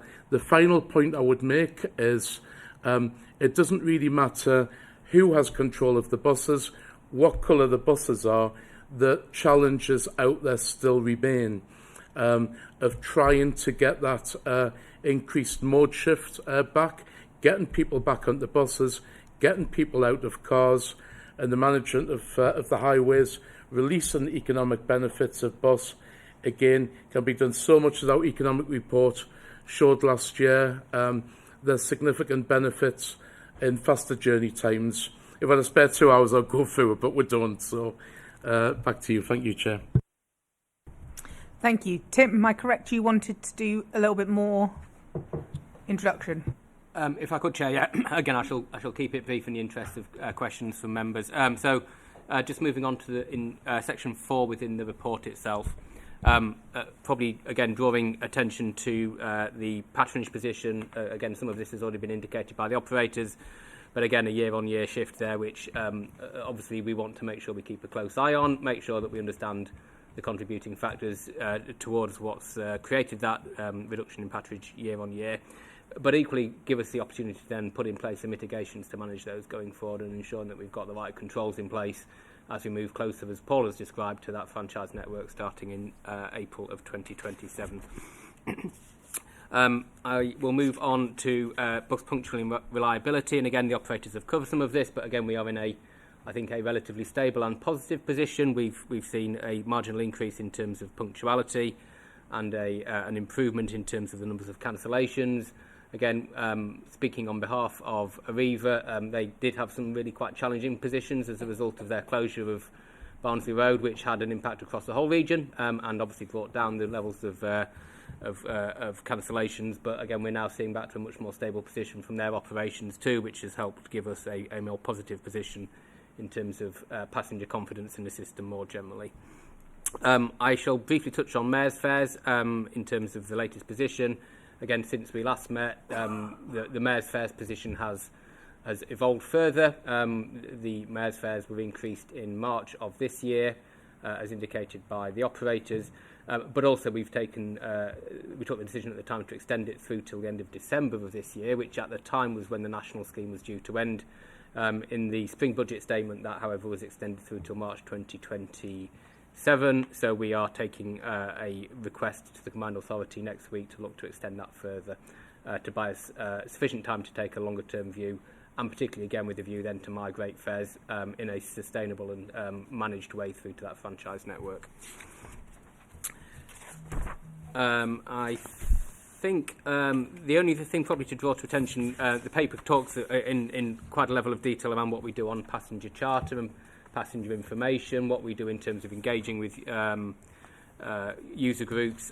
Probably extend a thank to this particular committee in terms of introducing us to the West Yorkshire Sight Loss Council and a subsequent level of engagement that's taken place with them. That was a really positive set of conversations with that group, and again, Chair, thank you for helping facilitate that. And we want to make sure we build on that and use that as part of our design and service design implications for our franchise network and Weaver more generally.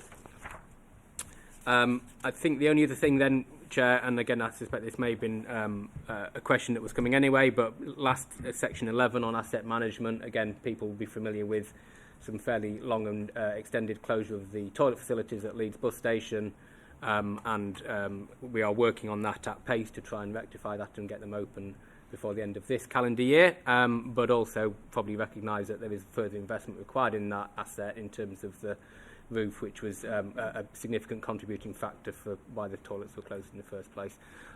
Chair, I shall stop there, but happy to then open to member questions. Thank you. Thank you, and thank you for mentioning the Sight Loss Council. That's also one of the things that I'm most proud of from the last municipal year. For those of you that don't know, we went on I think it's called a spec walk?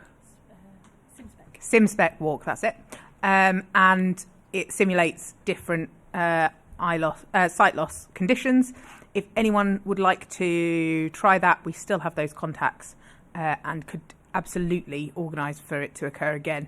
And of course, I will extend that offer as well to bus operators and things, if that's something that would be useful for your teams. I know Tim's team found it very useful.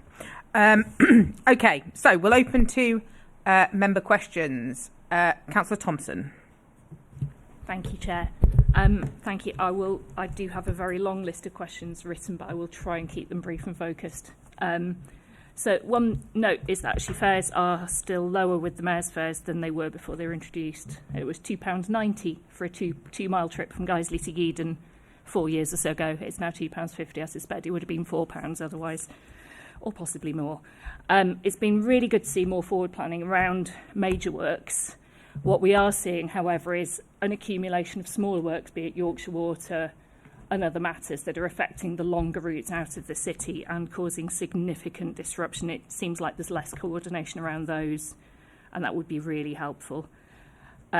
We have seen some local improvements, which is great. We have seen some other services cut and some particularly unreliable, but some progress is absolutely welcome.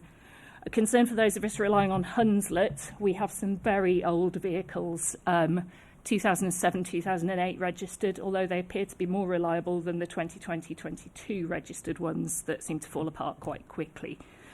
Worried that we are left behind. You can get to Horsforth on an electric bus. Any further, it's something that rattles quite a lot. And then, as part of franchising, what's the plan for resolving the horrendous tech glitches with 15 systems talking to each other that lead to ghost buses, where we seem to know the cause, but nobody seems to have a solution? Then the last one on fleet, what about the buses that were part funded by government or the combined authority? Will we get a fair deal when those are brought in? Thank you. Thank you. I immediately, when I said let's open to questions, I got 475 questions through. So if everyone can have 3 questions at most, and then we can always go through again, if that's okay. Who would like to answer those questions? Councillor Carlo? I can probably start off on a couple of them, and then I think there's specific points to operators. Thanks for that comment on the fares, because that's a really difficult position to get in. With the Mayor's fares, it is important to note, we do still retain one of the lowest single fares in the country, given that the national fare cap is £3. What I would want to reiterate to members is, obviously with inflation and costs increasing beyond that, maintaining fares at a static level means there's an increased contribution from the combined authority to subsidise those every year, because the shadow fares that sit behind that and what operators would like to be recompensed for that increases every year as well. So continuing at a static level costs more and more as we go, and that's why we have to make a decision as we see the funding come in. There's also obviously that strong balance between the fares and the network. The more we spend on subsidising fares, the less ability we have to protect the network if operators make changes that we may want to then fund replacements for. So that's a very difficult balance, and I'd welcome thoughts from around the table of whether we've got that balance right, or how people would see that balance being. One of the other things mentioned there was ghost buses, which I think we reported last time. We'd done a lot of work around noting what the reasons were behind those, and there were a number of technological reasons that I know operators have worked on, and maybe they'll like to speak to that. But there are other reasons, such as soon as a bus is cancelled, it does currently need somebody at one of the operators to inform the combined authority of that in a timely fashion. Otherwise, that bus will still show and predict that it is moving when somebody may have known half an hour ago that it never left the bus station or wherever. And I think we've all seen that. Living close to Pudsey bus station, I can look and note that my bus still says it's sat there at Pudsey bus station and it's supposed to be round the corner from me in a minute's time, and we know that's not the case. Going into franchising, that's one of the real key benefits I think we have.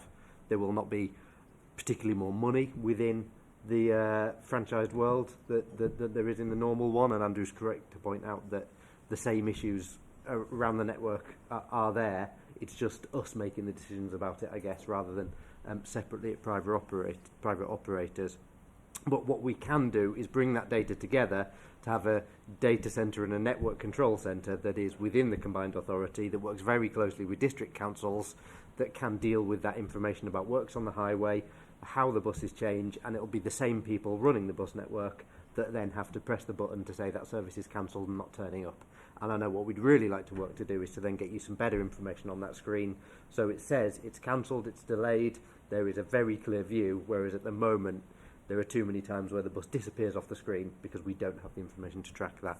I think the other couple of ones, there's probably a couple of things that are for first bus to come in, so I don't know if Katie wants to cover those. Thank you. I assume you're referring to the fleet comments around Hunslet. What I would say on that is that we have needed to invest heavily in our fleet in the past few years, and you'll see that investment across Leeds in the electric vehicles. It takes a lot of money, time, and effort to get that kind of investment rolled out. And it doesn't happen overnight. So that has been a steady process with support from the Combined Authority to get that investment rolled out. And predominantly that is within the Bramley depot, as you've mentioned. And we have some electric vehicles out of Hunslet, but they are the older electric vehicles and that serve the park and ride services, and the rest of them are Euro 6. So we do have actually, comparably, I would say, and made relative to a lot of other operators in the north, quite a healthy fleet in Leeds as a total in terms of its age and Euro emissions status, with all services being Euro 6 or better. And as I've mentioned, the investment needed to start somewhere. We couldn't do everything straight away. We are very proud of the electric investment that we've made into Leeds. It had to start with one depot. It couldn't start with both because of the scale of the investment that went in, and Bramley, for many reasons in terms of that investment and infrastructure requirement, was the chosen depot rather than Hunslet. So it's not been without effort to improve the fleet status, and what I would say is made relative to many depots and many bus networks across the north in particular. Leeds actually is quite well to do in terms of its fleet. I do believe the Combined Authority have some plans in terms of fleet provision of the future from regards to franchising, and perhaps Paul could comment upon those, or maybe that's captured in the report. I know Paul made some strong comments at the start around fleet and fleet plans, so maybe that was covered there. Thank you. I wonder if there was something around the from your comments around which routes are served in which parts. Is there an unfairness in the distribution of the new stock fleet-wise? Because I don't think anyone can argue that we've got some lovely, beautiful buses that have been put into Leeds, but is everyone in the city benefiting equally from them, I guess, is partially a question. It's a good question. I think it's one that we would probably need to have a further conversation with the Combined Authority on. The way that the funding agreement is made is that there is certain routes that are agreed for those buses to operate on, essentially at the point that the funding is agreed between the operator and government and the Combined Authority to get that infrastructure rolled out. So any conversation around change of where those buses can operate would need to be in conjunction with the relevant parties that were involved at the start of the investment. It's not something that First Bus can choose to overturn without lots of good conversation first and foremost. Thank you, that's helpful. Pia? Thank you. I guess I can give then the next step when we move to franchising. I mean, the biggest difficulty with electrifying the fleet as a whole is the depots. And that's why you see these differences by area.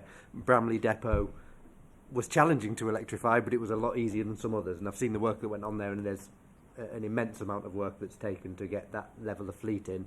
Some of the depots around West Yorkshire are going to be incredibly difficult to electrify. You need the space, you need all the other bits there. So that's why some areas you're seeing more than others. Obviously, the buses that come out of Bramley might touch various parts of Leeds, but there will be some that are in other depots or with other operators that we couldn't do.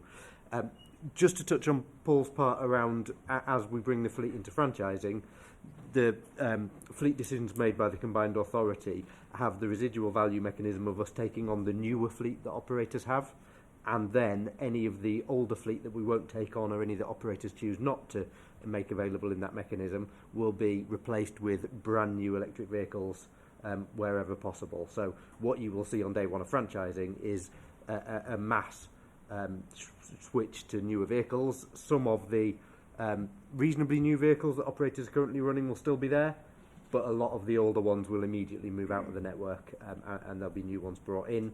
We have that ambition then to move to a completely electric network in 2030, and that's there in part of the plans of electrifying depots as we go and as funding allows. Thank you. And I think just to come back on that, it's I think the electrification is important in terms of our climate emergency and our sort of our ecological ambitions. But for our residents, it's probably more important what it feels like on the bus. And we're kind of, I think, synonymously saying the electric buses feel better. Actually, I don't think they mind what the fuel is. They just want to have things like access to the USB ports, which the older buses don't have, because they're really helpful. Katie? I just wanted to follow up on the route-based piece, and a consideration which I know the authority will be taking into account with the rollout of wider electrification in the future is the consideration around opportunity charging and runbacks to depot to keep these vehicles charged, and specifically in the winter. So that is something that, although the diesels are a little bit older, they don't have to do. They stay on the road longer. The electrics, although a cheaper sort of fuel on the road, for example, require more runbacks to depot. And so for the longer routes, specifically in your ward, for example, up the 33-34, where they stretch out to Guiseley, Otley, out of Leeds, similar routes, some of the ones that Transdev run out of Leeds and up into Ilkley, for example, those routes would require quite a high intensity in the winter in particular of opportunity charging, so which is infrastructure essentially out.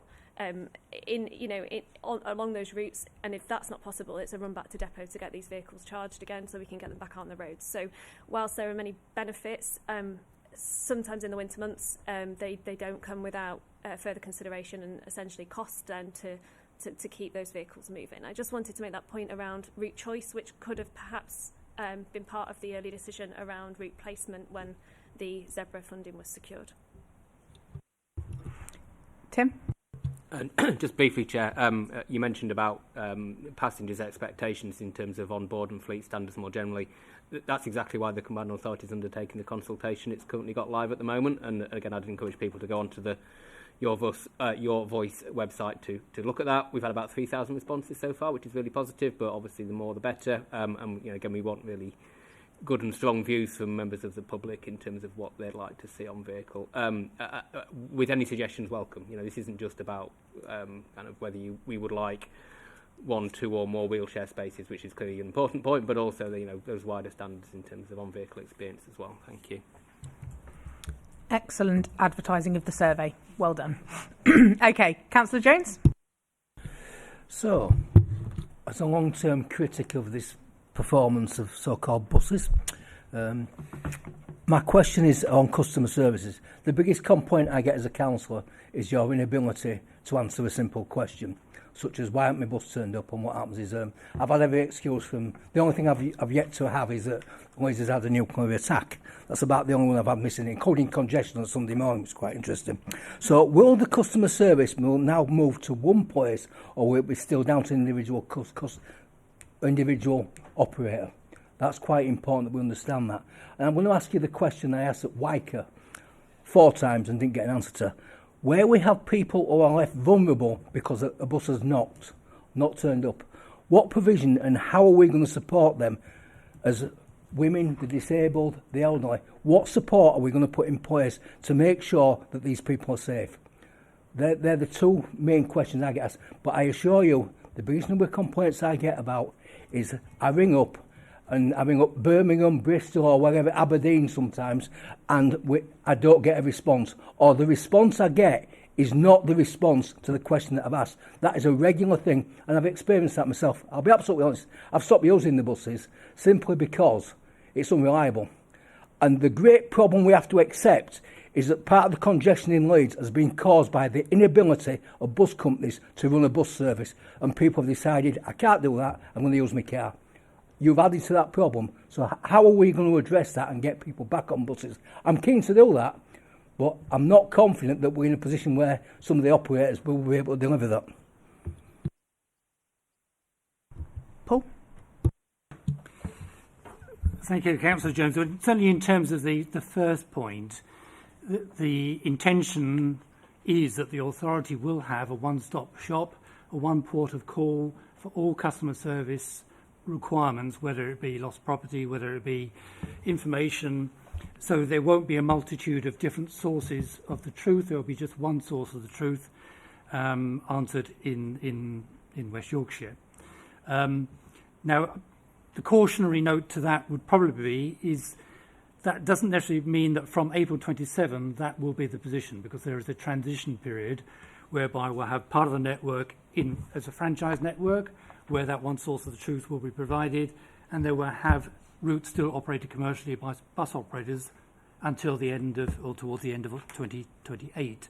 So there will be a transition period when there is going to be a mixture of different customer ports of call, but from 28 onwards, there will just be one place where customers can get answers to their questions, alongside a better disruption management system, a coordinated disruption management system through the control centre, which we've mentioned already as well. So I'm confident that customers will be able to have that benefit from 28, but not necessarily in place for 2027. There was also a question on demographics being left vulnerable. It is important to probably also mention that women are not inherently vulnerable, and it is in certain circumstances rather than just women are vulnerable automatically. Thank you. Thank you, Chair. So on that particular point, we've brought information to Transport Committee previously on the passenger charter last bus guarantee. So that's been in place now for some time. I'll let operators comment on numbers of people that use that, but that has, a guarantee for anybody that is left on the network for their last bus, the ability to use a taxi and make sure that cost of that taxi can be recovered. Now, whilst I appreciate that might be financially challenging for some people, that is the arrangement that's in place at the moment, but equally the Combined Authority, when it starts to build out its franchise network that Paul's described, we'll make sure we've got those enhancements in place, and we'll build a better version of that moving forward. What I'm really keen to do is make sure that we have those safeguarding protections in place.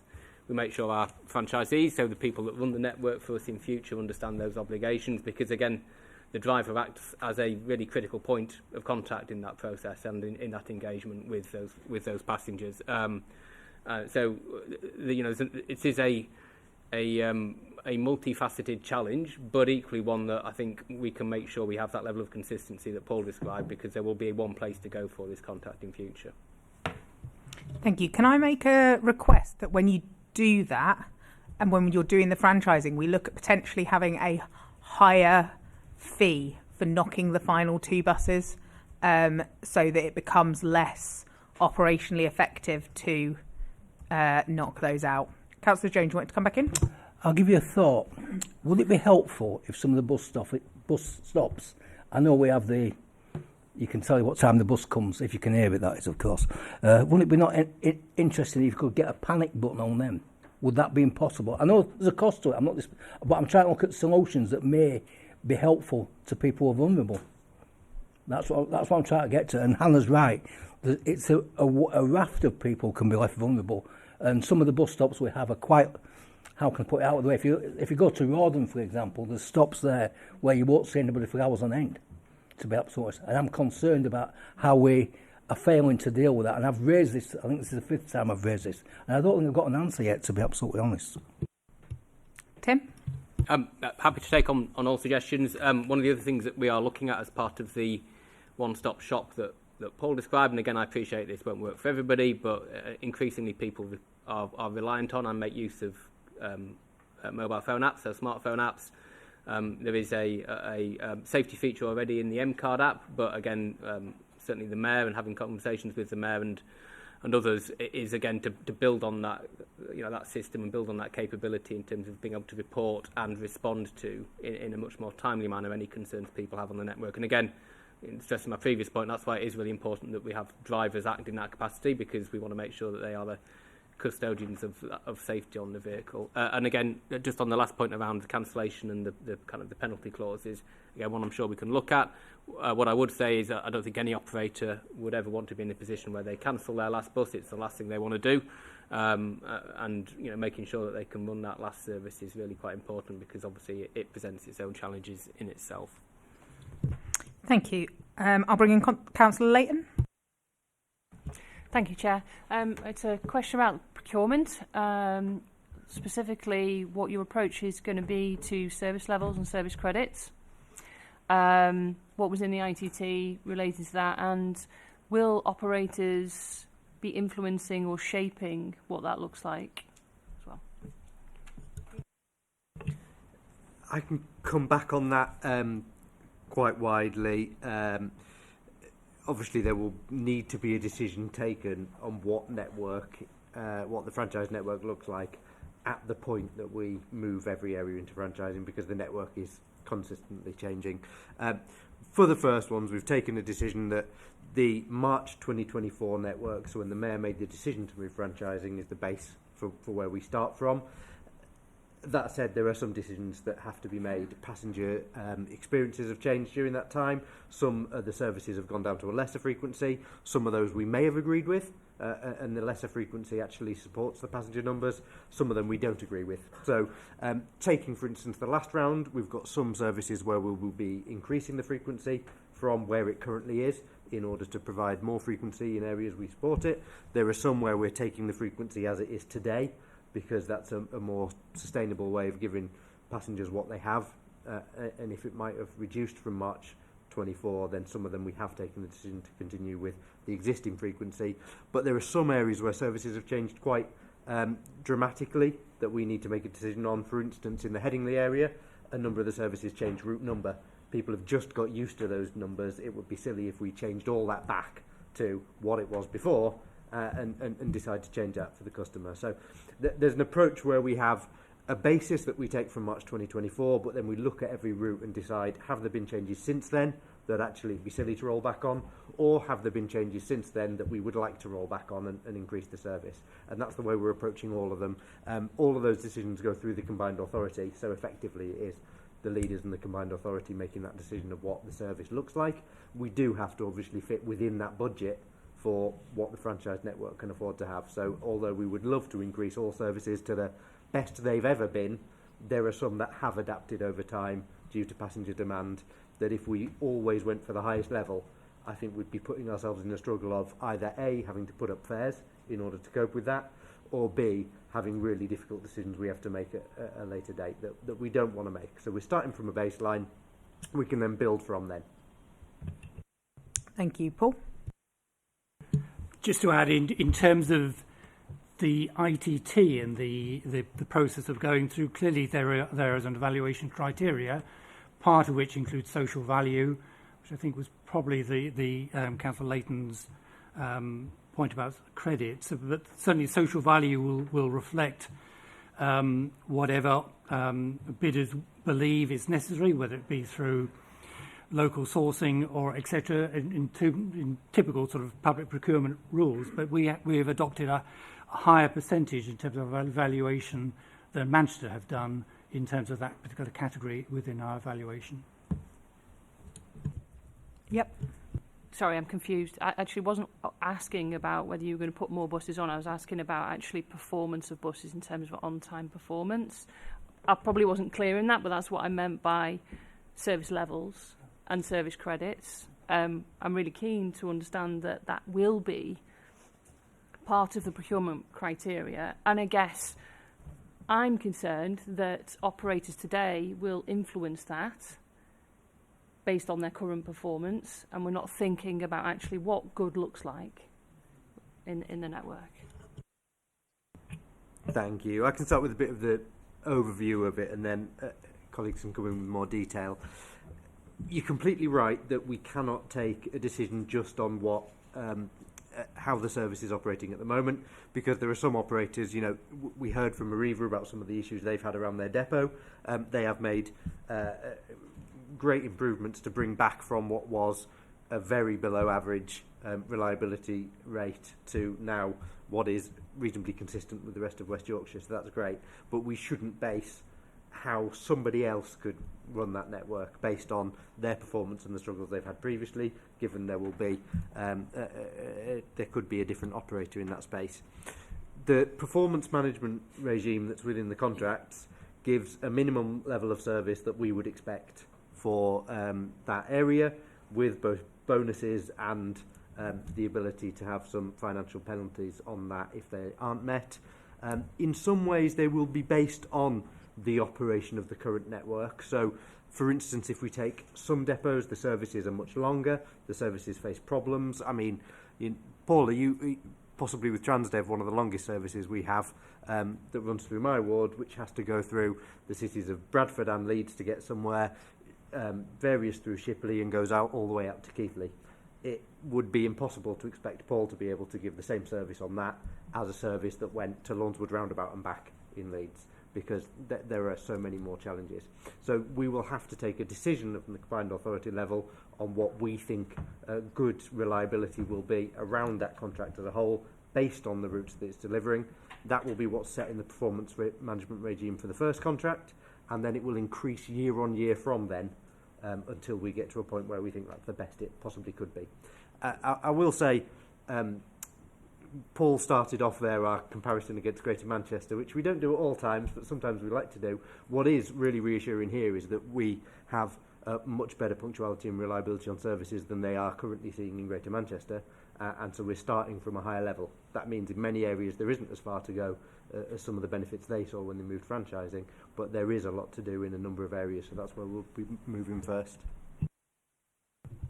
Yeah, Paul? If I can just add, there's always a balance to be struck between affordability and reliability. The performance regime, which Councillor Carlisle's described, is exactly right. It's designed to raise the standards from where we are now and incrementally get to a point which moves to where ultimately we want to go. We could have gone the other direction and put into the contracts a very high standard from day one, but the reality would have been operators and bidders would have had to build in the costs to try to achieve that level of standard, which in terms of more vehicles, more drivers, etc. So we've tried to strike a balance between wanting an improvement, having a progressive improvement, and getting to where we think we should be, but not being excessively ambitious from day one. Thank you. Councillor Scopes. Thanks, Chair, and thanks for this report. I think it's helpful. Just got a couple of questions. So I'm looking at page 105 of the pack, and about passenger trends. I just want to... So my first question is, and I'll ask them all at once. The first question is around, it says adjusted to remove the impact of driver strikes. So I assume that those lines are actually higher than they are in actuality in real life, so they overrepresent the number of passengers. I guess my take around the falling numbers is around predictability and reliability, which I think you've touched on. And certainly, so I use all sorts of different transport methods to get into town and back, and sometimes I use the bus. And when you turn up to the bus stop and then it doesn't turn up, and so you have an extra half-hour wait, that's what really puts you off the bus. Or for me, that's certainly true. I guess that's a comment. The second question I have is just around the app. And First Bus app, in my opinion, is a good app. It's helpful. It's useful. When I open it up. I say I want to go home. It tells me when the next bus is, or at least when the next bus should be. So the last time I did it, the next bus didn't turn up. But that's a different problem. Whereas as part of my research on this paper, I downloaded the M-Card app, and it's in my opinion it's pretty poor, and I think I couldn't find out how to see where a bus is, and the sort of link to the web page rather than in-app made it clunky. And just to validate my opinion, I looked at the Google Play rating. The First Bus app is rated a respectable 4.5 out of 5, whereas the M-Card is rated 2.1. And it's got a lot fewer ratings, but I think that's indicative of a poor app. So I think there's something around needing to develop that rapidly before franchising sort of happens proper. And just on the app as well, I just think the M-Card app, certainly on Google Play, doesn't look legitimate enough. So I clicked on it and I was like, oh, is this a dodgy app? And then I went back to the papers and was really clear that it is this app. So I think in terms of all the emails I get and the notifications I get about watching out for scams, etc. I think it needs to look better as well. So those are my questions. Thank you, Chair. Pick which one of you would like to come first. In the detail. I'll just be clear on one point first. The M-Card app is only there to sell the tickets that we sell from a West Yorkshire level at the moment. So it isn't there necessarily to act as a one-stop shop to get information about when your bus will come, mostly because the best place to get that information is from the operators themselves. So there's really no reason at the moment for West Yorkshire level us pulling that together, because the operators are doing a good job at that in terms of those services. The one point it does make it a challenge is if you're relying on different buses by different operators to get where you're going. As we move forward and the project's already going, you will have a Weaver Network app that will be based on our new Weaver Network brand that will be for integrated travel. And it's important to stress, and I think it's in the report there, the Weaver Network is not just a bus network. It will incorporate trams as and when they come forward, but it incorporates active travel, it incorporates things like the hire bikes that you get in Leeds City Centre so that you can plan that journey as a whole. It could give you a walking and cycling alternative as well as others. They're factors that will come in the app, and then you will have this brand new app. I don't know if Tim wants to go more into detail about the project of that. I will check, and I should probably declare at this point in time too that I'm a director of the company, which is a joint venture between West Yorkshire Combined Authority and South Yorkshire, which developed that app. So I have a degree of personal responsibility for its current development. But notwithstanding that particular point, to Councillor Carl's point, it is principally a retail platform at this moment in time. I would accept that the journey planning in there is suboptimal by some margin. If you were to take the incentive to go and have a look at the South Yorkshire equivalent, which is the Travel South Yorkshire mobile app, they've actually implemented the journey planning equivalent for their tram system. So that's the direction of travel that we want to go, and that's certainly some of the functionality that we want to look at in the near future.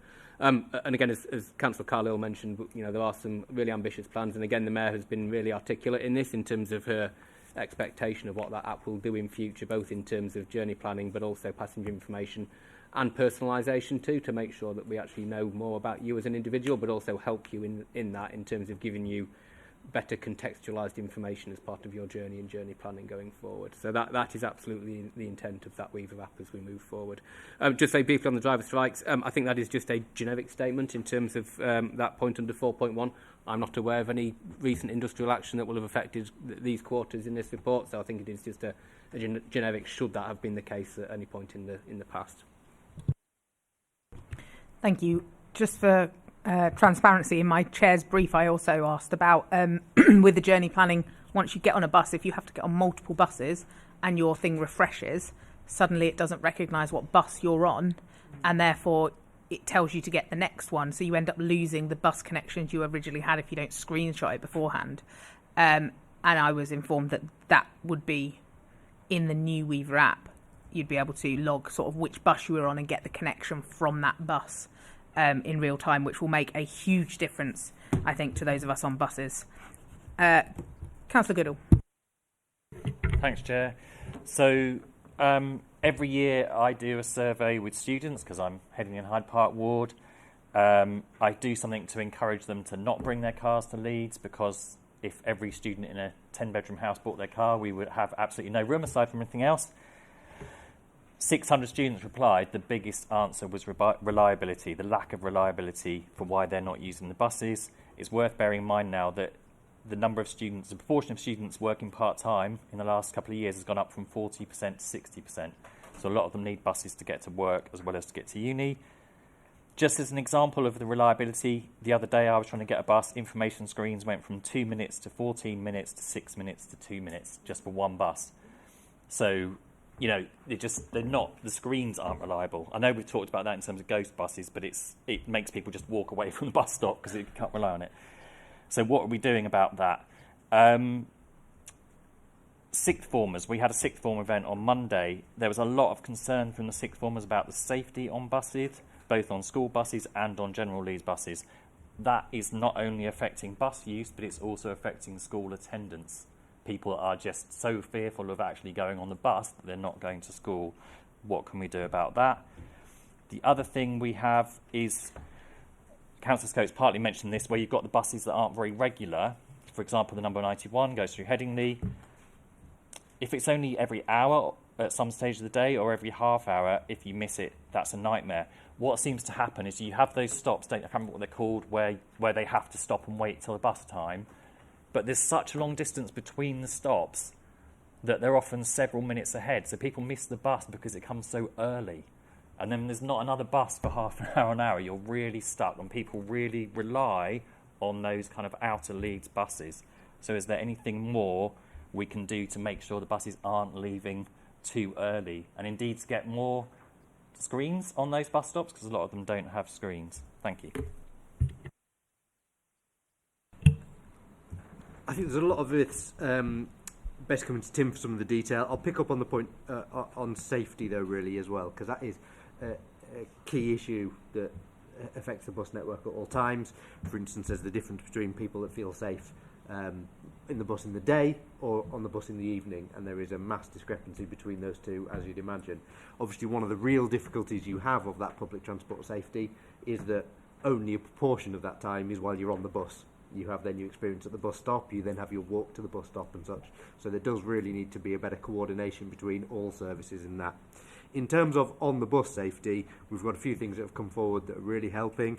Alongside things like the Mayor's Fares and the network enhancements, the other thing we funded is a safer travel team on the bus, and that has a dedicated sergeant and a number of PCSOs that are tasked with protecting our bus stops, bus stations and our bus networks themselves. And that's been a really great improvement that we've seen, especially in areas where antisocial behaviour has affected bus use. And they're able to go out with operations such as Trojan buses, fake buses that just have PCSOs on them, and able to tackle antisocial behaviour when they then can jump off the bus and it turns out that somebody isn't pelting a random bus full of innocent passengers, they are pelting a random bus full of a number of trained police officers, which makes a big difference, and that's really impacted in some of those areas. We have in fact got a paper coming to the next Transport Committee on safety on the bus and the steps we want to take of that. It does need to be a much more coordinated approach than we've had in the past, but obviously with the Mayor's focus around safety of women and girls in particular, but in fact everyone feels less safe on the buses in the evening than they do in the day, so it's something that we need to take through everything. I guess for some of the more specifics on the real-time information, I mean, I use the 91 bus myself. It goes from where I live to where you live, completely aware of those infrequent bus services. If that doesn't turn up, then that's a much more difficult challenge than if your every 7-minute bus turns up.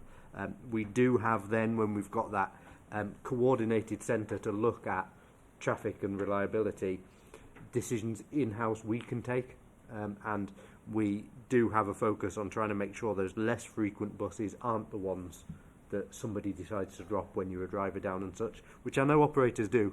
To be perfectly fair, operators will think of that as they're making decisions on the bus, and yes, let's not drop the half-an-hour bus, let's instead take one out of the every 10 minutes. But if passengers in Headingley, where we have probably our busiest bus corridor in West Yorkshire, are saying that they're concerned with reliability about the bus, that's where you see how much it affects more rural parts of Leeds when they have maybe one bus that comes once an hour, and that's all we've been able to serve. We did do an overall survey for the local transport plan, which is something that has been under consultation for a number of years. The most important point people came to us on that was making our bus network more reliable, and it's very clear as we see. And to be honest, looking at it, if all we can do through franchising is make a more reliable bus network, then I think a lot of people will be happy around that. It's important to state that obviously some of the reliability is down to operators and some of the challenges they face. A number of the reliability challenges may be down to our highway services and how we can help keep the network moving, but there's all those smaller works that Councillor Thompson mentioned earlier that impact the network as well. One of the benefits of moving things in-house is really that a lot more of those people around the table, decisions we make on the highways as local members, will then have an impact on how the bus operates, but similar decisions we make about how our roads are used, how we maybe put bus priority in particular areas, will impact on our own bus schedules. So I think that'll be more easy when the decision is made around one table, with us all having the information we need to see how decisions we take as councillors can affect the bus network. Thank you, Chair. So just to pick up on a couple of those points again then. So in terms of the safety point, absolutely echo everything that Councillor Carlisle has said. So the Safer Travel team in particular, do all of the work that's been described, but actually also do quite a lot of in-school engagement. So again, if you all would like to, then please get in touch with me, and we can arrange for them to come do a visit and come speak to pupils in schools to talk about safety and their approach to safety on the network more generally. So I think that will be hopefully really helpful. In terms of the point around timing points, absolutely. So again, the current regime again will, in some respects, be largely no different when we move into franchising, as in the definition of an on-time bus will not change in terms of it being 1 minute early and 3 minutes late. Is it? I always look at my operators at this point. Five. 1 to 5. But notwithstanding that, the contracting regime that we will then have under the franchising environment will certainly allow us to scrutinise that in much more detail. At the moment, certainly for commercial services, that's largely at the behest of the Traffic Commissioner, but again, we'll be managing the entirety of that network and monitoring how that operates. I think one thing I would say in terms of the definition of reliability, actually, from an industry point of view, that's the bus that is cancelled, as opposed to punctual when the bus doesn't turn up on time. From a passenger's point of view, at least my interpretation is actually that doesn't really matter. You expect a bus to be there, and is it or isn't it? I don't really care as a passenger whether it's actually just running late or not turned up at all. And I think, again, giving that sense of confidence to passengers, giving them timely information when things aren't happening on plan, and that will continue to be the case, but allowing them to make an informed choice is important. So, the rollout and provision of things like additional digital screens, again, we've done more of that this year, and I'm hoping that we can continue to build on that in future capital programme and build that into wider highway and shelter improvements that we take over time, but also that greater reliance on information in apps as well, so giving people reliable information. It is usually at this point that people make reference to things like Uber, and again, that level of trust that people have in apps like Uber, that they can see the vehicle on the road coming around the corner and knowing it's going to get to you when it does. That's the level of trust that I'm hoping that we want to achieve through the network in time. Thank you. And it's probably also worth mentioning at this point around FIRST and reliability of buses. We had an issue as a chair of governors. I spoke to FIRST's Bramley depot because one of the buses that kept being knocked was one of the ones that needed to get kids to school, and having had that conversation with them, they put a priority on the 2 buses that got the kids to school on time, so that those ones weren't the ones that were being knocked, and it's had a massive impact on the attendance at school and the late marks. Because you could see the kids streaming off it late. So there are, as local members, things we can do to work closely with the bus operators that can make a real difference to those sort of minutiae in our wards. Kaylee, I saw you indicate. Thank you. Yeah, and appreciate that feedback, Hannah. Thank you. What I would say is specifics, like the specific bus that is problematic, the specific trip that is problematic, is really, really helpful. So what we get a lot of, and Tim and I discuss frequently, is we get quite a lot of, as operators generally, of quite vague feedback. If we can have real specifics, we can work with you on those specifics to get those specifics right. So that's just a general ask in response to what you just said. I just wanted to loop back on safety, actually, because it's a subject that's very close to my heart for anybody that I've had a longer conversation with in this meeting. It's something that I am constantly out and about doing stuff for in my own time, and specifically on the focus of violence against women and girls. And I wanted to touch upon a few of the things that I think we could work on as a Bus Alliance group rather than as individual operators. One being a partnership that we've got in place as First Bus with a company called Strut Safe. So this company is a volunteer-led helpline. People can call this number when they're travelling alone at night and essentially have somebody to speak to until 3 a.m. in the morning, Fridays and Saturdays, until 1 a.m. in the evenings on Sundays. And First Bus have funded now for that contact centre to be open on a Thursday night too. So it's those types of initiatives that, that stretches beyond the bus journey. Of course, they can call wherever they are. And it's those types of initiatives that I think are giving people reassurance to take trips on public transport rather than needing to go in their car or essentially not leave the house at all in the case that they can't get a lift. And I would also just wanted to mention the training that CPT are working on from a violence against women and girls perspective as well. So I know that Transport for London have got their own version of that. First Bus have got their own version. We've already rolled it out to 3,000 colleagues nationally to test it essentially, and every colleague will be trained. But essentially the subject of safety, and specifically the subject of violence against women and girls, has thankfully got a lot more prominence than it once had, and essentially we've got to ensure that the action's been taken as swift to address it. And we recently, as an MCARD board, had a conversation about how we give the reassurance via marketing that the services generally are safe. I know there are the odd incident here and there, but I think there's a perception of a lack of safety that we can work to overturn in our actions. But there is also a message to be shared, because a lot of the marketing focuses on fares and reliability, and actually is there something we could do to give some reassurance of the measures that we are taking? Thank you. Councillor Chapman. Thank you. I've got a couple of questions as well. First of all, the report does refer to a number of routes being withdrawn because of the bus companies' concerns over safety following highways changes, and we've got a specific instance of that for my residents and anybody coming from the south. But how have we got to a position where the bus companies and actually the two bus companies have got a different view on Crown Point Road?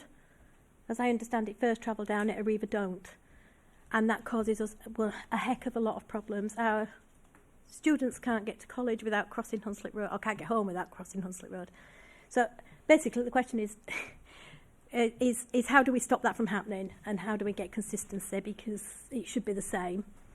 So that's one question. Another one is on the park and rides. Now, again, this is probably more specific to the south at the moment, because we don't really have one in the north. At the moment, it's contracted to one bus company, which doesn't serve my area, and Arriva are not allowed in it. And I understand that's because historically that's how you do the tendering and so on. Once we've got the Weaver network, will all the supply operators be able to use the park and rides? And if they can we then look at making them more of a travel hub or an interchange, so that maybe bus services can be changed to serve the local areas better? So what I'm thinking is, I mean, I've got a ward that goes sort of from here in Carlton, which Karen, over to Woodlesford, and you can't get from one to the other at all. It's only 4 miles, but you can't get there. The leisure centre is at one end, the people live at the other. You can't get to your doctors. If we could have buses that could run around local areas, not just into and out of towns, but then take people to the park and ride and drop them off so they can get on a bus to take them into the city, would that not free up some more capacity to get people from one place to another? That might have sounded a bit garbled, but basically, can we use our park and rides better than we are doing? And actually, as I've run 2 questions together, I've got a third one. You talked about the timetables for the new network resetting back to March 2024, but adjusted for things that have happened since, which is probably good for my area. I can't remember where we were in March 2024. When will we see some idea of the timetables? I'm thinking again of Carlton in particular. I think we're down to a 2-hour service on an evening, from quite early in the evening. And I can't remember when that happened, but I know at some point we enhanced the service and then we took away the enhancement. It would be good to know when we're going to see those timetables.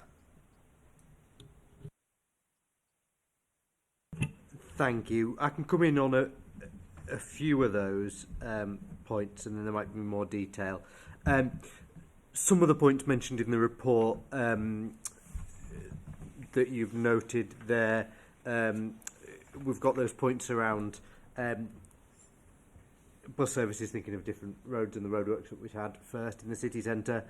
This is something that I've talked with Jonathan and Gary around a lot. As far as I can see, and Gary, you might want to come in, when we've looked at providing highways works on those streets, all of the guidances in terms of lane widths and such have been followed, but I'm afraid in certain particular cases the guidance doesn't seem to be detailed enough for what's happened there. We've discussed a number of changes that could be made on site that could make those areas a little bit better, but I don't think any mistakes were necessarily made. But unfortunately, when it's come forward in this configuration, there are areas where the design is more challenging for bus operators, and drivers find it more challenging. Some of that's due to driver behaviour. When drivers are going underneath a bridge, they tend to hug the centre line because they're used to being very careful about their bus hitting a low bridge, and therefore they find themselves closer to the centre. But also when there's lane widths where we've put them to what would be an expected minimum. When you actually are going around some of the bends, it makes it more difficult with those lane widths, and there are areas where quite clearly bus operators have shown us photos where unfortunately their bus has to go across the centre line in order to navigate around some of those bends. That I don't think, in my view, could have been reflected earlier. We have followed the guidance in all those schemes, but unfortunately in that configuration it just doesn't work. I don't know if Gary wants to come in more on that afterwards in terms of the works we're doing to look for that and to gather that feedback and to pass it back to the national guidance. In terms of Crown Point Road, Arriva do have their own policy on some of the bus stop configurations that we have, and there is currently a consultation nationally on what's called floating bus stops, where the bus stop is behind the cycle lane. The other option we have is a bus stop bypass, where the cycle lane goes behind the bus stop. Neither of which is a perfect solution. In one, passengers waiting for the bus have to step onto the cycle lane in order to then get onto the bus. In the other option, while passengers are waiting for their bus, there's cyclists coming behind them. Neither of those is a perfect option. We've followed the guidance in all of those. I know, though, that Arriva have their own guidance and they don't tend to operate on certain routes. There's a lot of discussions we've had around these, and a lot of them are areas where really there isn't space on the highway for everything we would like to use it for, and we have to make a decision in that point. That's something that I think is going to be a more difficult conversation that as members we're going to have, especially when we have control of the bus network and a better understanding of operationally how changes we make to the highway affect that. It's going to be our fault no matter what happens, really, in that case. Whereas at the moment, I think in times, it's very easy to blame bus operators for times where their services may be unreliable or late. It's not always their fault. Sometimes it is, but it's not always. And that's going to be really important. Thanks for your comments on Park and Ride. One of the things we have focused on that is to make sure that that service is always fast and frequent. So in terms of buses serving the Park and Ride, what passengers really want from that and what Park and Ride users want is a fast and frequent service from that Park and Ride into the city centre. So we've been very careful to make sure that those buses serving the Park and Ride at present then don't serve other areas. You're completely right, though, there's not enough buses that could serve the Park and Ride itself. Some of that is due to the coordination that isn't there in the network from different operators at the moment. So there's not many services, for instance, where Arriva would drop a passenger at a Park and Ride first to then take up that passenger. When we go through and look at the service specifications that we're doing for different areas, we are looking at areas where we can better coordinate services in areas. There I think, is a wider conversation there around how we then mould the bus network from then on. So when we have control of the bus network, what do we do with it? I know Leeds as a city has strong aspirations in that area, and in ways this is why this inquiry started in the first place, when Councillor Trusswell was the chair, in how do we create that modern European city style bus network and tram network and cycle network that we would like to see in Leeds. We will have the capability of making those decisions very shortly. What we do with it after then is something that would be really good for Scrutiny Board members to try and advise on, and I'm very happy to come in and talk around some of the constraints there are in the network, because they're still, as Andrew started us off with very helpfully, there still will be all those constraints. We will have to make a balance. As you say, maybe sometimes that balance is, do people have to change buses and interchange more often in order for us to serve more areas? That would free up a lot of routes and make sure, yes, we're not just running services from everywhere. I mean, I have a service that takes me 25 minutes to get into the city centre, that I can get from one end of the village. If I go to the other end of the village, it's an hour and 10 to get to the city centre. Now, does that bus need to go to the city centre if it would be quicker for it to take me to the other one that gets there much faster? That's a conversation we need to have around areas, and we need to have with members of the public to see what they think. But it is certainly something we need to navigate through. That was all I had on that one, I think. Tim, I don't know. Thank you. Just a brief point on the Park and Ride point. So I think the premise of your question was around the kind of the interchange between different operators from Park and Ride sites, and perhaps some of the ticketing restrictions that might exist. So you can buy a single first ticket or a single Arriva ticket. That will cease to be a problem under franchising. So whilst the service will be operated by a single franchisee operator, the ticket will work on any bus. So you'll be able to get on a Park and Ride bus and then use that same ticket on any other bus in the region as well. So from a single ticketing point of view, that will certainly simplify matters for people. Gary?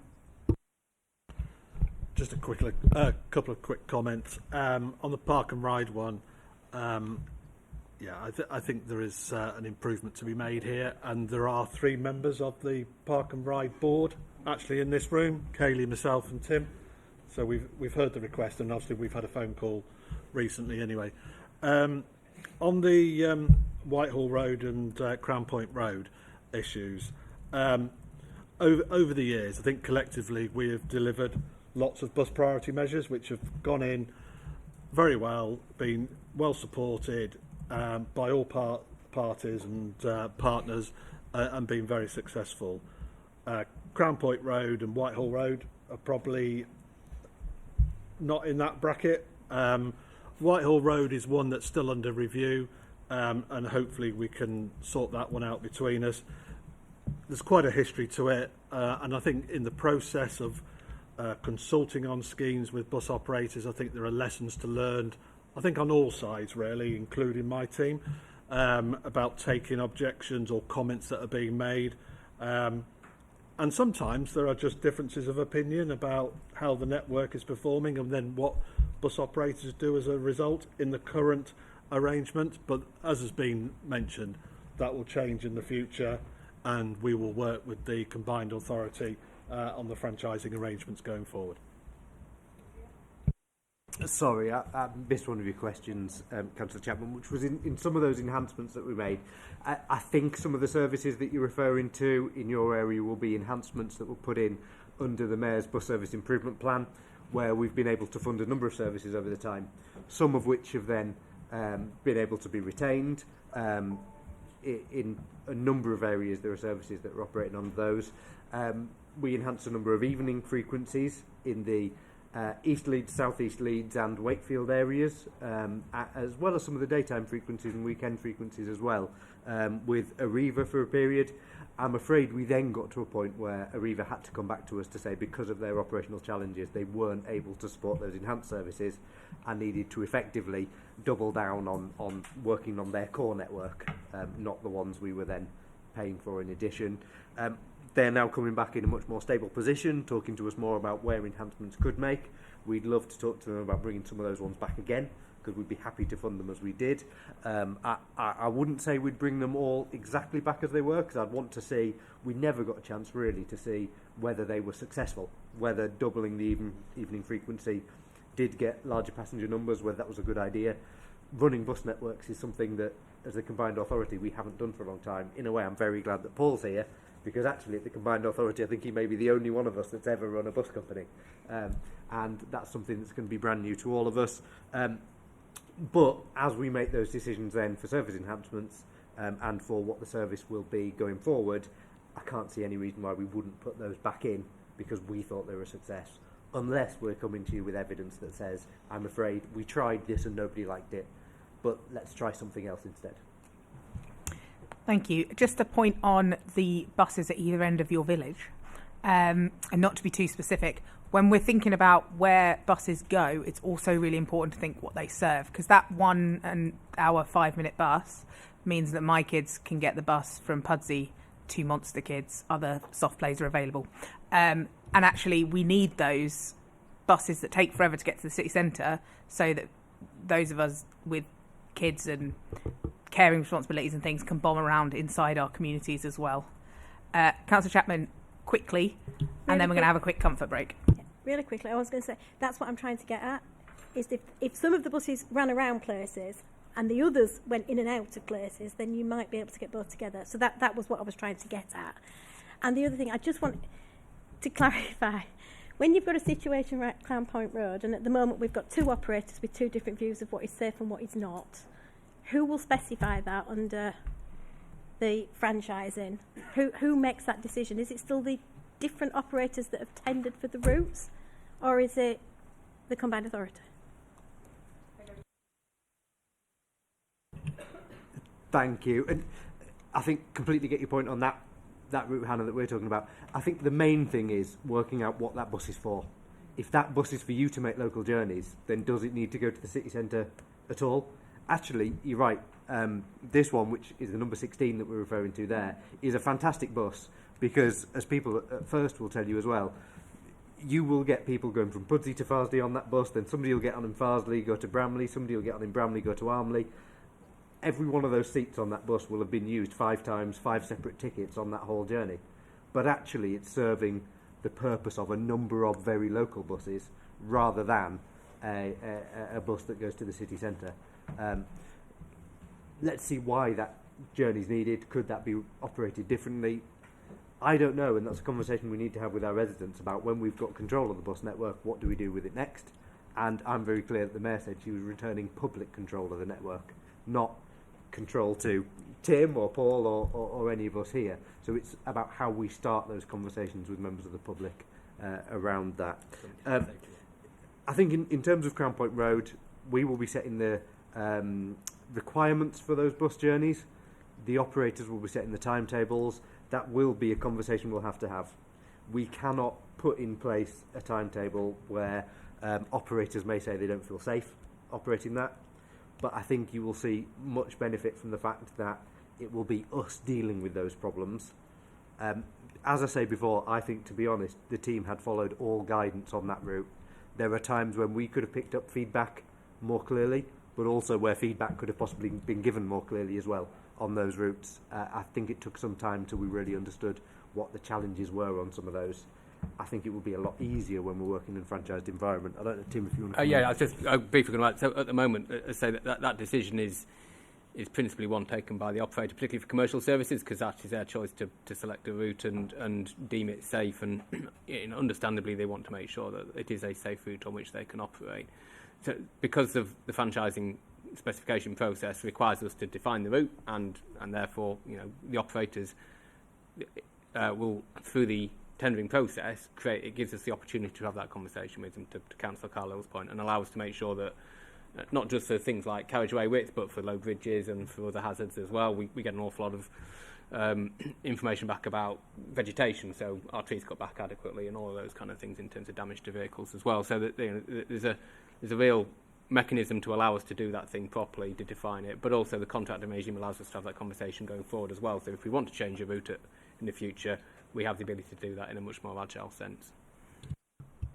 Thank you. We're going to move to a comfort break now, just for 3 or 4 minutes, and then we'll be back with Councillor Ali, Councillor Bruce and Councillor Shazad.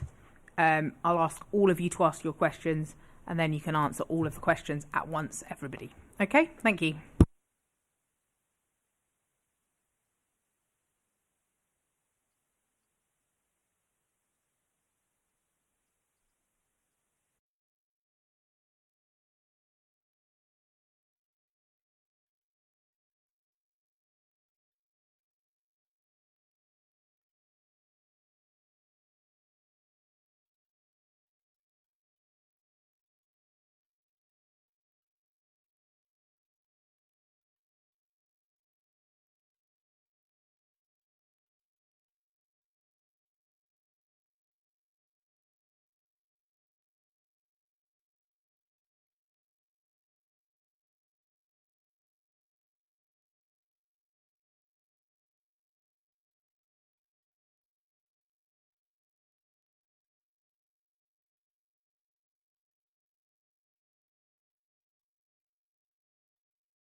Okay, thank you very much. We'll bring it back together with our final round of questions.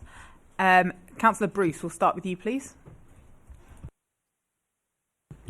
Yeah, I think some of the things I was going to ask about have already been covered now. But basically, I just wanted to, on behalf of my residents, I represent Ardsley and Robin Hood. They see the bus service as being very poor, and it's one of the things that they contact us a lot about and talk to us a lot about when we're out, on the doorstep. And they often say, it's like a two-tier service, and we're like the poor relations out here. And it's a, collection of villages that are not joined up, poor, very poor service. And we don't have trains either. We don't have any train stations in the ward. And people have no confidence that they can go out and get a bus and it'll come when it says it's going to. So I'm not surprised that the usage has fallen. But we do have high hopes for the franchising and the changes that the Mayor is going to make. And we just hope that there's going to be some levelling up in that, and that areas that have particularly suffered with extra poor service, should I say, will become, as good as some of the other areas, so that, we all have access to the same type of service. Thank you. Councillor Shazad? Thank you, Chair. My usual question is, especially in the ward that I represent, Moortown, we have to go into the city centre as always to get anywhere. We can't actually get to any of the anchor hospitals. We've got St James's we can't get to without going into the city centre. We can't get to the LGI, and we struggle to get to the university. So we've got lots of students that are coming to the university, but they have to end up getting off at Wicker Lane or somewhere there, and then they've got another journey. So again, as well as school children or college children, they will get late for their, depending on how reliable the bus service is, they will get late for their lectures because there's no connectivity. They have to just drop off at either at Merrion Street or Wicker Lane to then walk all the way up to Leeds University or make their way to the hospital for an appointment. So you get less people using the bus service because of lack of integration, because again, if you want to get to the railway station from Moortown, you again have to get off and have a 5-minute walk to get to the railway station. So why would someone choose to get on the bus? If they were really pushed for time, they would probably, as mentioned earlier, use another form of transport, which would not probably be active travel. It would either be getting a family member to drop them off or drive their car in, which I don't think so. It should be the way. And the other thing is this, is like you've mentioned, the bus number 16 in your area. We don't have a bus like that. Our communities now, it's very hard. I think we've got one bus that just about connects Moortown and Headingley, but we're not connected as communities anymore. People can't go to the local shops or go to other areas or go to soft plays like Councillor Hannah Bithell has mentioned about her children, because there is no connectivity from our area. It all just goes to the city centre. So is there something that once franchising comes in that you will look at these things and see how we could get more people using the buses for the journeys that they really need? Because if somebody wants to go to the hospital, they can't get to it without catching 2 buses. They're not going to bother. And Councillor Ali. Thank you, Chair. My questions are on page 113, 8.5. There was relative consistency in responses around. I'm trying to understand the bullet point 2, fail to stop and poor attitude. How do you improve on that? The second one is 8.6 in terms of areas for improvement. Improvement for who? So in 24-25, the number of cancelled bus services increased by 4%. And then bullet point number 1 around people with disabilities. Now, they have no choice but to use the service. Like Councillor Shazad has said, that I remember as a child that there used to be a smaller bus where it had 50 seats, where it connected smaller streets. So you had a bus service running through Chapeltown, through Mainwood, up Scott Hall Road. So it connected St James's, LGI, Chapel Allerton and St James's Hospital for people especially with disabilities and local. There's nothing here. And those 3 points that are 3 questions that I've put together, I just cannot failed to stop. We're not talking about an IT glitch here. Poor attitude. We're not talking about an attitude. Disabled people, it's frightening to the fact that they have nowhere else to go. Thank you, Chair. Go for it. Thank you. I'll come in on all of those first, and there might be others that can take that forward. Just coming to Karen, your questions first. Yeah, and I've met with you and ward members to discuss how we can improve services in that area. They ask whether they've got a 2-tier network. I'm afraid actually we have a 3-tier network in terms of how we manage it at the moment, and that's out of necessity. We have the core bus, which are those services that are running every 10 minutes or less, frequently in areas where the demand meets it. We have the secondary network, others normally operated commercially or semi-subsidised, that maybe your half-hourly services that are operating in areas. But then we have, as the combined authority, our socially necessary tendered services, where we have a small budget set aside to provide those services, typically hourly, I guess. Some of them have gone down even to 2 hourly at times, where there is a gap in service that something needs provided. I'm afraid every year on year, as services have decreased, we've had to take on more of that, stretching that budget even further. What we will get to a point with franchising is the ability to look at that and have a single service operated everywhere. We will be running the services that commercially make a profit. We'll also be running those services that are secondary and may have some cross-subsidy from other services at the moment, but then those socially necessary ones will come into the same pot. Really, it all comes down to how we can increase passengers. The more passengers that get on the bus, the more service we can operate, the more mileage we can operate, the more stable and reliable the bus service can be. And that's what we need to get to the point of. Sometimes that is taking those opportunities. So, first introduce the first 24-hour service between Leeds and Bradford. There was an opportunity there where passengers would go at 4 in the morning between Leeds and Bradford city centres. Now, that isn't something that may get to the villages Narsley and Robin Hood, but profit we make from services such as that can then be reinvested in some of those other services, and we can see how that fits forward.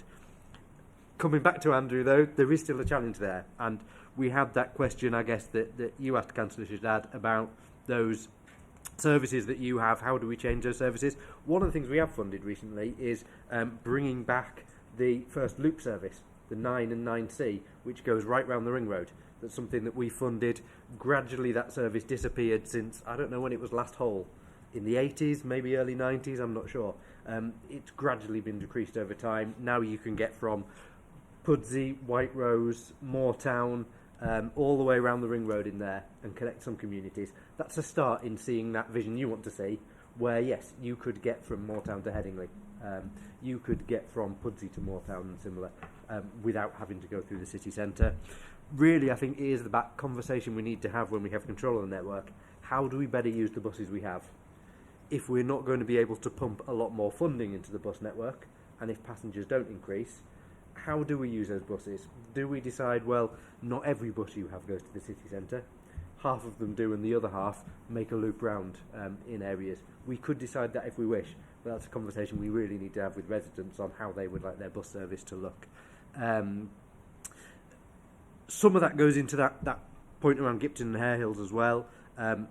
We did try the East Leeds Flexibus, which was an on-demand service that connected to places such as the hospital for areas that weren't served. I'm afraid it wasn't hugely successful.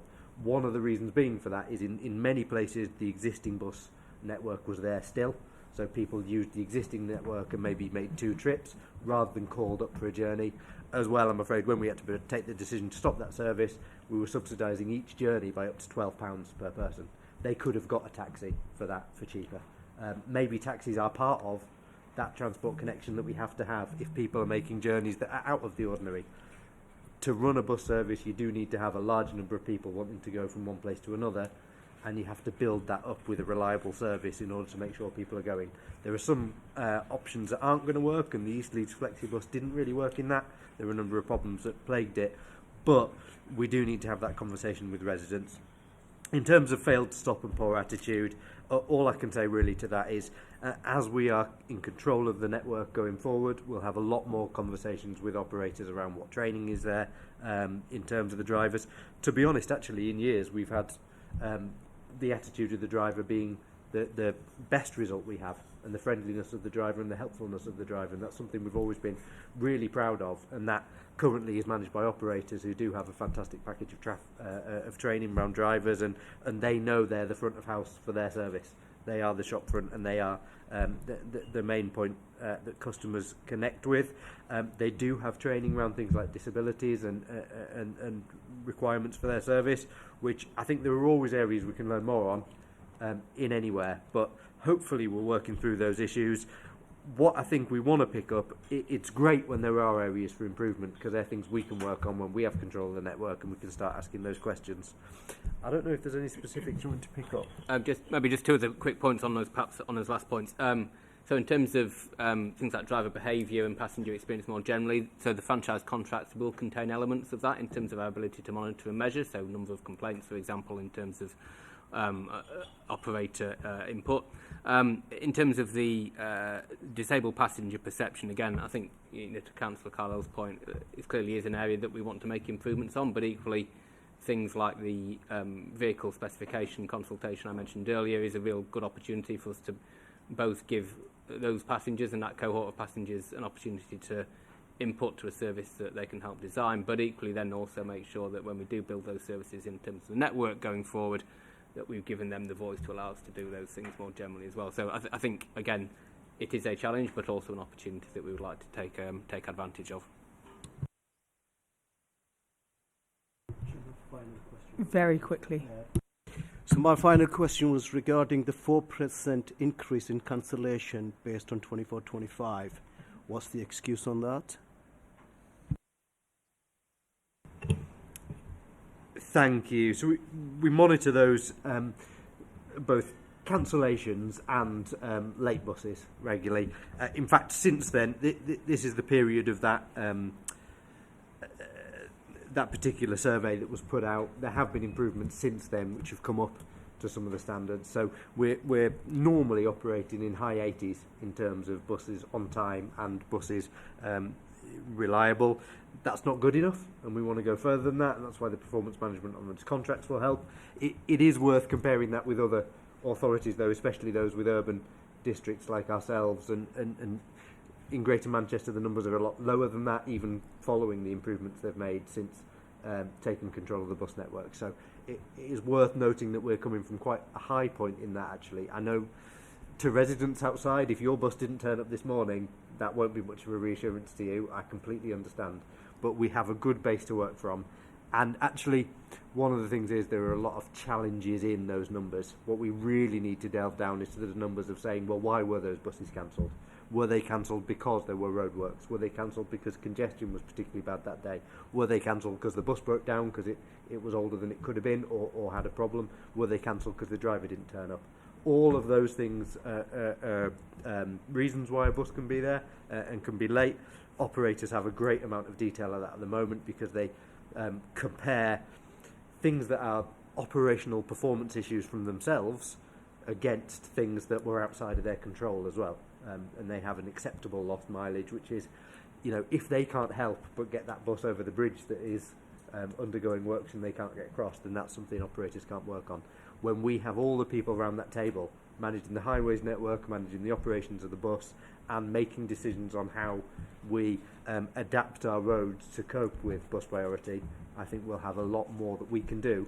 But there will be changes we want to make that we really need to put out to people, and there will be a lot of decisions we need to make as ward councillors that may be more challenging than the ones we've had before. If we want a really well prioritised bus network that is a lot more reliable than before, we need to make a lot of decisions around how we manage our road networks, how we manage traffic lights and such to give priority to the bus, which are things at the moment that we don't see the issues of as much because operators see the challenges that come out of those rather than ourselves.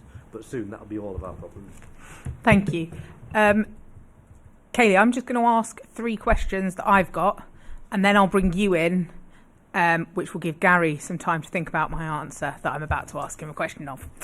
Okay, so, yeah, because I'm very aware of time. What's the situation with franchising for our cross-border routes? Not cross-border within West Yorkshire, but those that go into North Yorkshire, etc. And could we have a little more information provided about what happens to the profit element under franchising, so that I can rest assured that the stakeholders of the organisations aren't going to continue to get the money and the public be left high and dry?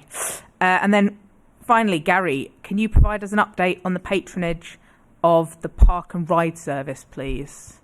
And Kaylee, if you want to come back in as previous. Thank you. I just wanted to follow up on a few points that Councillor Carlisle mentioned, because I think we are not always necessarily putting things into relativity when we're talking about complaints, and I wanted to provide some reassurance that we're using First Bus's statistics anyway, and I don't actually imagine that the other operators are are far from. We're probably all quite in line with this, but we received in the last 6 periods of this year, in terms of months, 28 complaints per 100,000 passengers that we carried. That is 0.0003% of people. So I just wanted to sort of reiterate the point that Councillor made, which I know if that is your bus that hasn't turned up, or you've got a specific issue, you don't really care that everybody else managed to get to where they needed to be that day. But it's really important, I think, that we put some of this into perspective, that when we're comparing year-on-year change in driver attitude complaints, for example, we might be comparing the difference of 5 complaints with 7 complaints. For example, we are talking very, very, very small numbers, and I just wanted to make that point clear.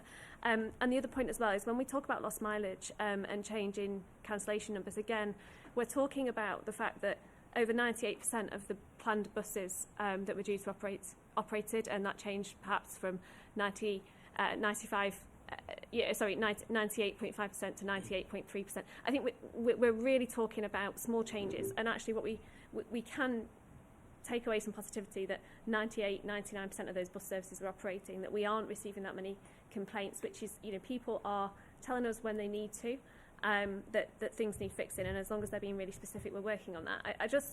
I think we can sometimes get lost in the small numbers, which when you put them as percentages become large percentages on paper. And then on patronage, I have got the numbers for Leeds Park and Ride, but Gary may well have them to hand as well.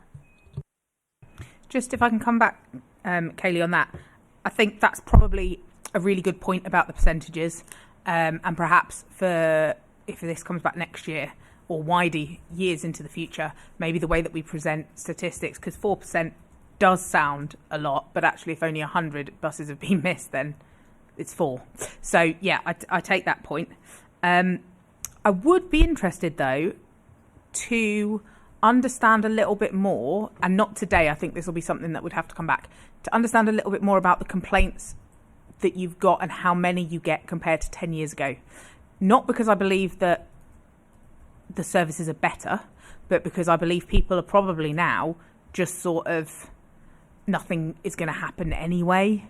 And I wonder if that's had an impact on how many complaints we get.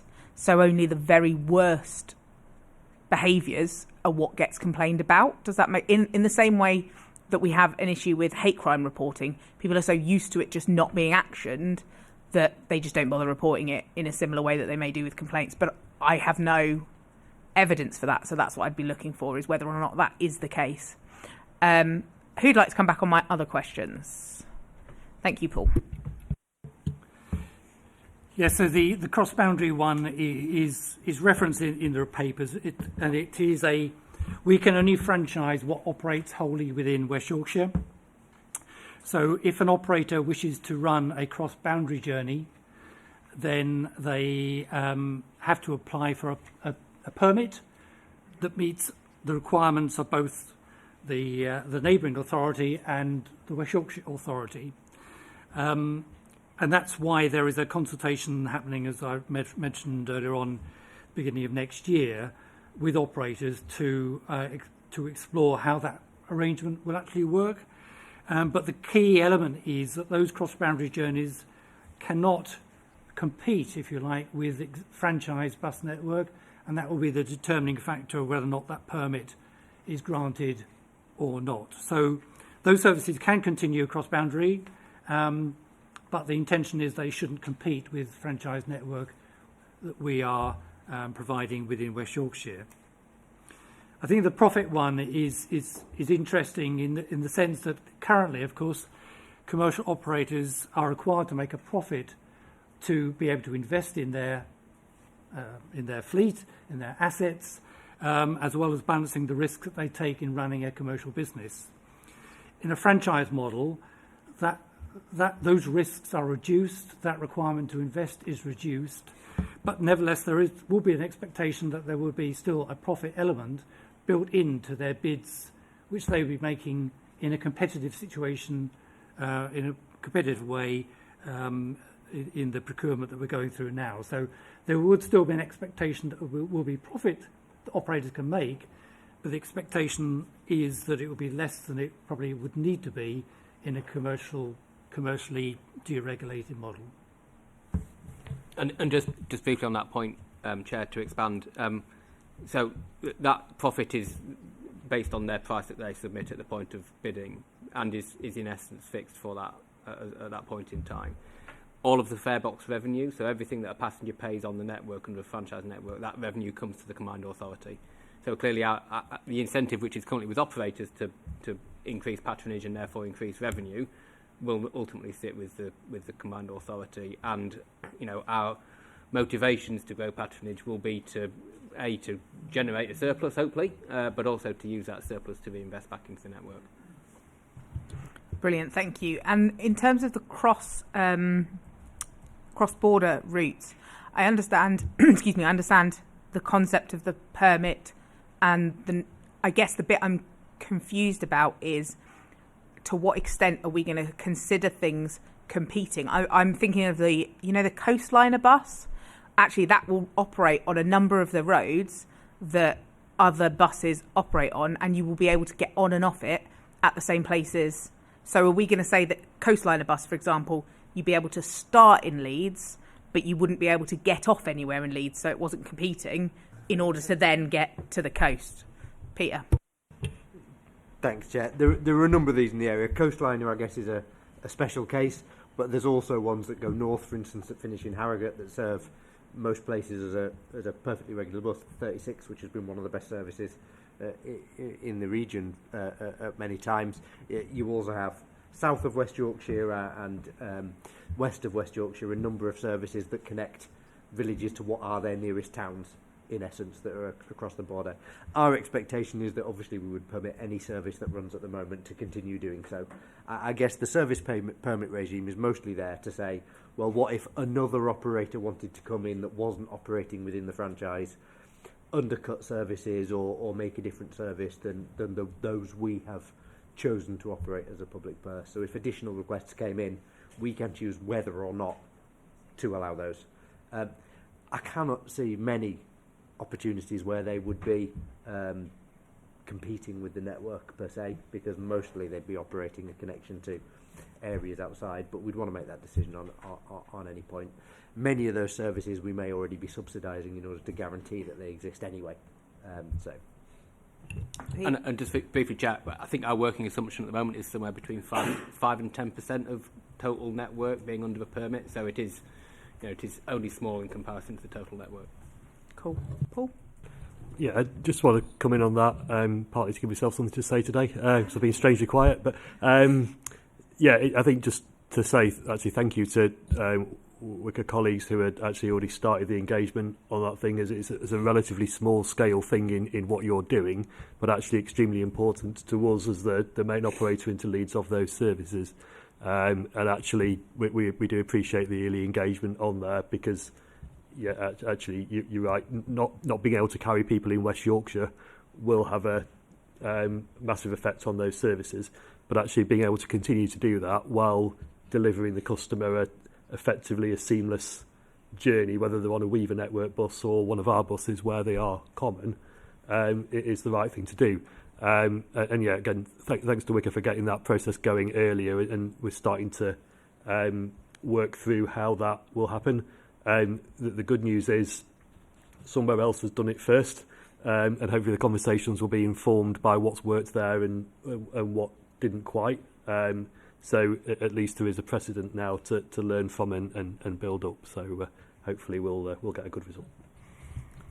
And Gary? So across the 3 park and ride sites, in round terms, about 9,500 cars are parked each week. And again, in round terms, certainly in the last few weeks, around 21,500 passengers a week are using those 3 sites. Sturton remains our flagship and best performing site. Temple Green is an interesting one in that it is now having passengers use it to actually for employment purposes to the Amazon type wear places further out. So it's had that two-way attraction, which is what we thought about at the time of the business case. And I do happen to have had just this morning some other transport stats, which does include park and ride usage, albeit for 2024, which if you total up all 3, again, circa 938,000 passengers in 2024 used the park and ride sites, and that represented a 6.4% increase in Ellen Road, 2.5% at Temple Green, and 8.3% increase at Sturton. Brilliant, thank you. We're wildly running out of time, so does anyone have any final comments they really must make? Excellent, that's what I hoped you'd say. In terms of the recommendations from the debate as I've heard it, I think, one of the questions is, do we want to, as a board, get a further update in a year's time? And the answer is, as suggested, yes. So the recommendations for what that includes is a discussion around the type of fleet. There was a lot on diesel versus electric versus how we can put the hubs of charging in across the network. So something around that. Something about the vulnerable people at bus stops and the inherent need for potential panic buttons, etc., etc. And I guess from that, there will be discussion around the ASB of teenagers pressing those panic buttons for their own entertainment. The safety on the bus. I wonder if safety on the bus would actually go to EHC, not us. Yeah, it's covered through their work on antisocial behaviour and community safety. I'm sure you could. So I would. We won't want to double do. Yeah, so I will write to EHC Scrutiny Board with the Scrutiny Board's permission to work out how best that can be covered. It might well be in their board with me going along as a just putting in the discussion that we've had today. And then finally, something capturing the future transport planning and connectivity element and how we can best engage members who know their communities best with that consultation when it comes out. Once we've got the network back together, because we've got a bit of time on that one if we're going with the 2024 routes for us to really get that to be effective for when we then start changing stuff up. Does that sound like it captured the things that you all wanted to have captured? Lovely. Our exec member, Peter, Councillor Carlisle, happy with that? Thanks, Chair. Yeah, I think that's really positive idea of it. What I would like to do is start those conversations around, now we have control of the bus, what do we do with it? We'll be right at the beginning of the transition at that point, but we can start thinking as Leeds, and it would be great for members of this board to put forward very strongly what Leeds would like to see and what they'd like us to see deliver. There's probably thoughts you could have. We have come to operate as less than previous, Paul's right. I think because of that change in who's going to be making decisions in the network going forward, and it may be that if you're looking forward, you want more of the departments from the combined authority to be here talking around what they're doing in terms of franchising than maybe the operators. I'm not sure, but that's for yourself, Chair, to have a think about. But yeah, we'd very much like to tell you what we intend to do around the bus network going forward when we have control, but hear from members, and thanks for having us again at this to have a really good conversation around that, around what they would like to see the bus service progress to. And I can always come in with my thoughts on where there may be challenges of that Scrutiny would be really valuable in helping us with. Feels like that might be a working group, so it might be a working group and public meeting, so that we can get into that minutiae of what we want it to look like in Leeds, and then we can bring the recommendations from that working group to a meeting and still have time to cover that vulnerable passengers and type of fleet and that sort of stuff. So the public don't miss out on the discussion, but we get a bit of extra time for it. Is that okay, Becky? Yeah. I have to check I'm not breaking any rules. Really fast, Councillor Thompson, because we're now late. Right. Just, I don't know if joint working groups across scrutiny boards ever happen, but just thinking with the HC, which I'm about to join potentially from December, whether a joint working group might be useful on that in particular. I'll add that into the letter. Right, if no members have any issues with any of the things I've said, I'm going to take those as accepted. The next public meeting of the Scrutiny Board will take place on Wednesday the 21st of January 2026. There'll be a pre-meeting for all Scrutiny Board members at 9:30 a.m. And we also once again have the Budget Working Group on the 15th of December. So I shall not wish you a good festive season yet, because you are not done working. Thank you very much to everyone for coming to hang out with us this morning, and thank you to those watching online. I've really, really enjoyed today's meeting. I've got a lot from it. So thank you for all of your time, and have a good rest of the day.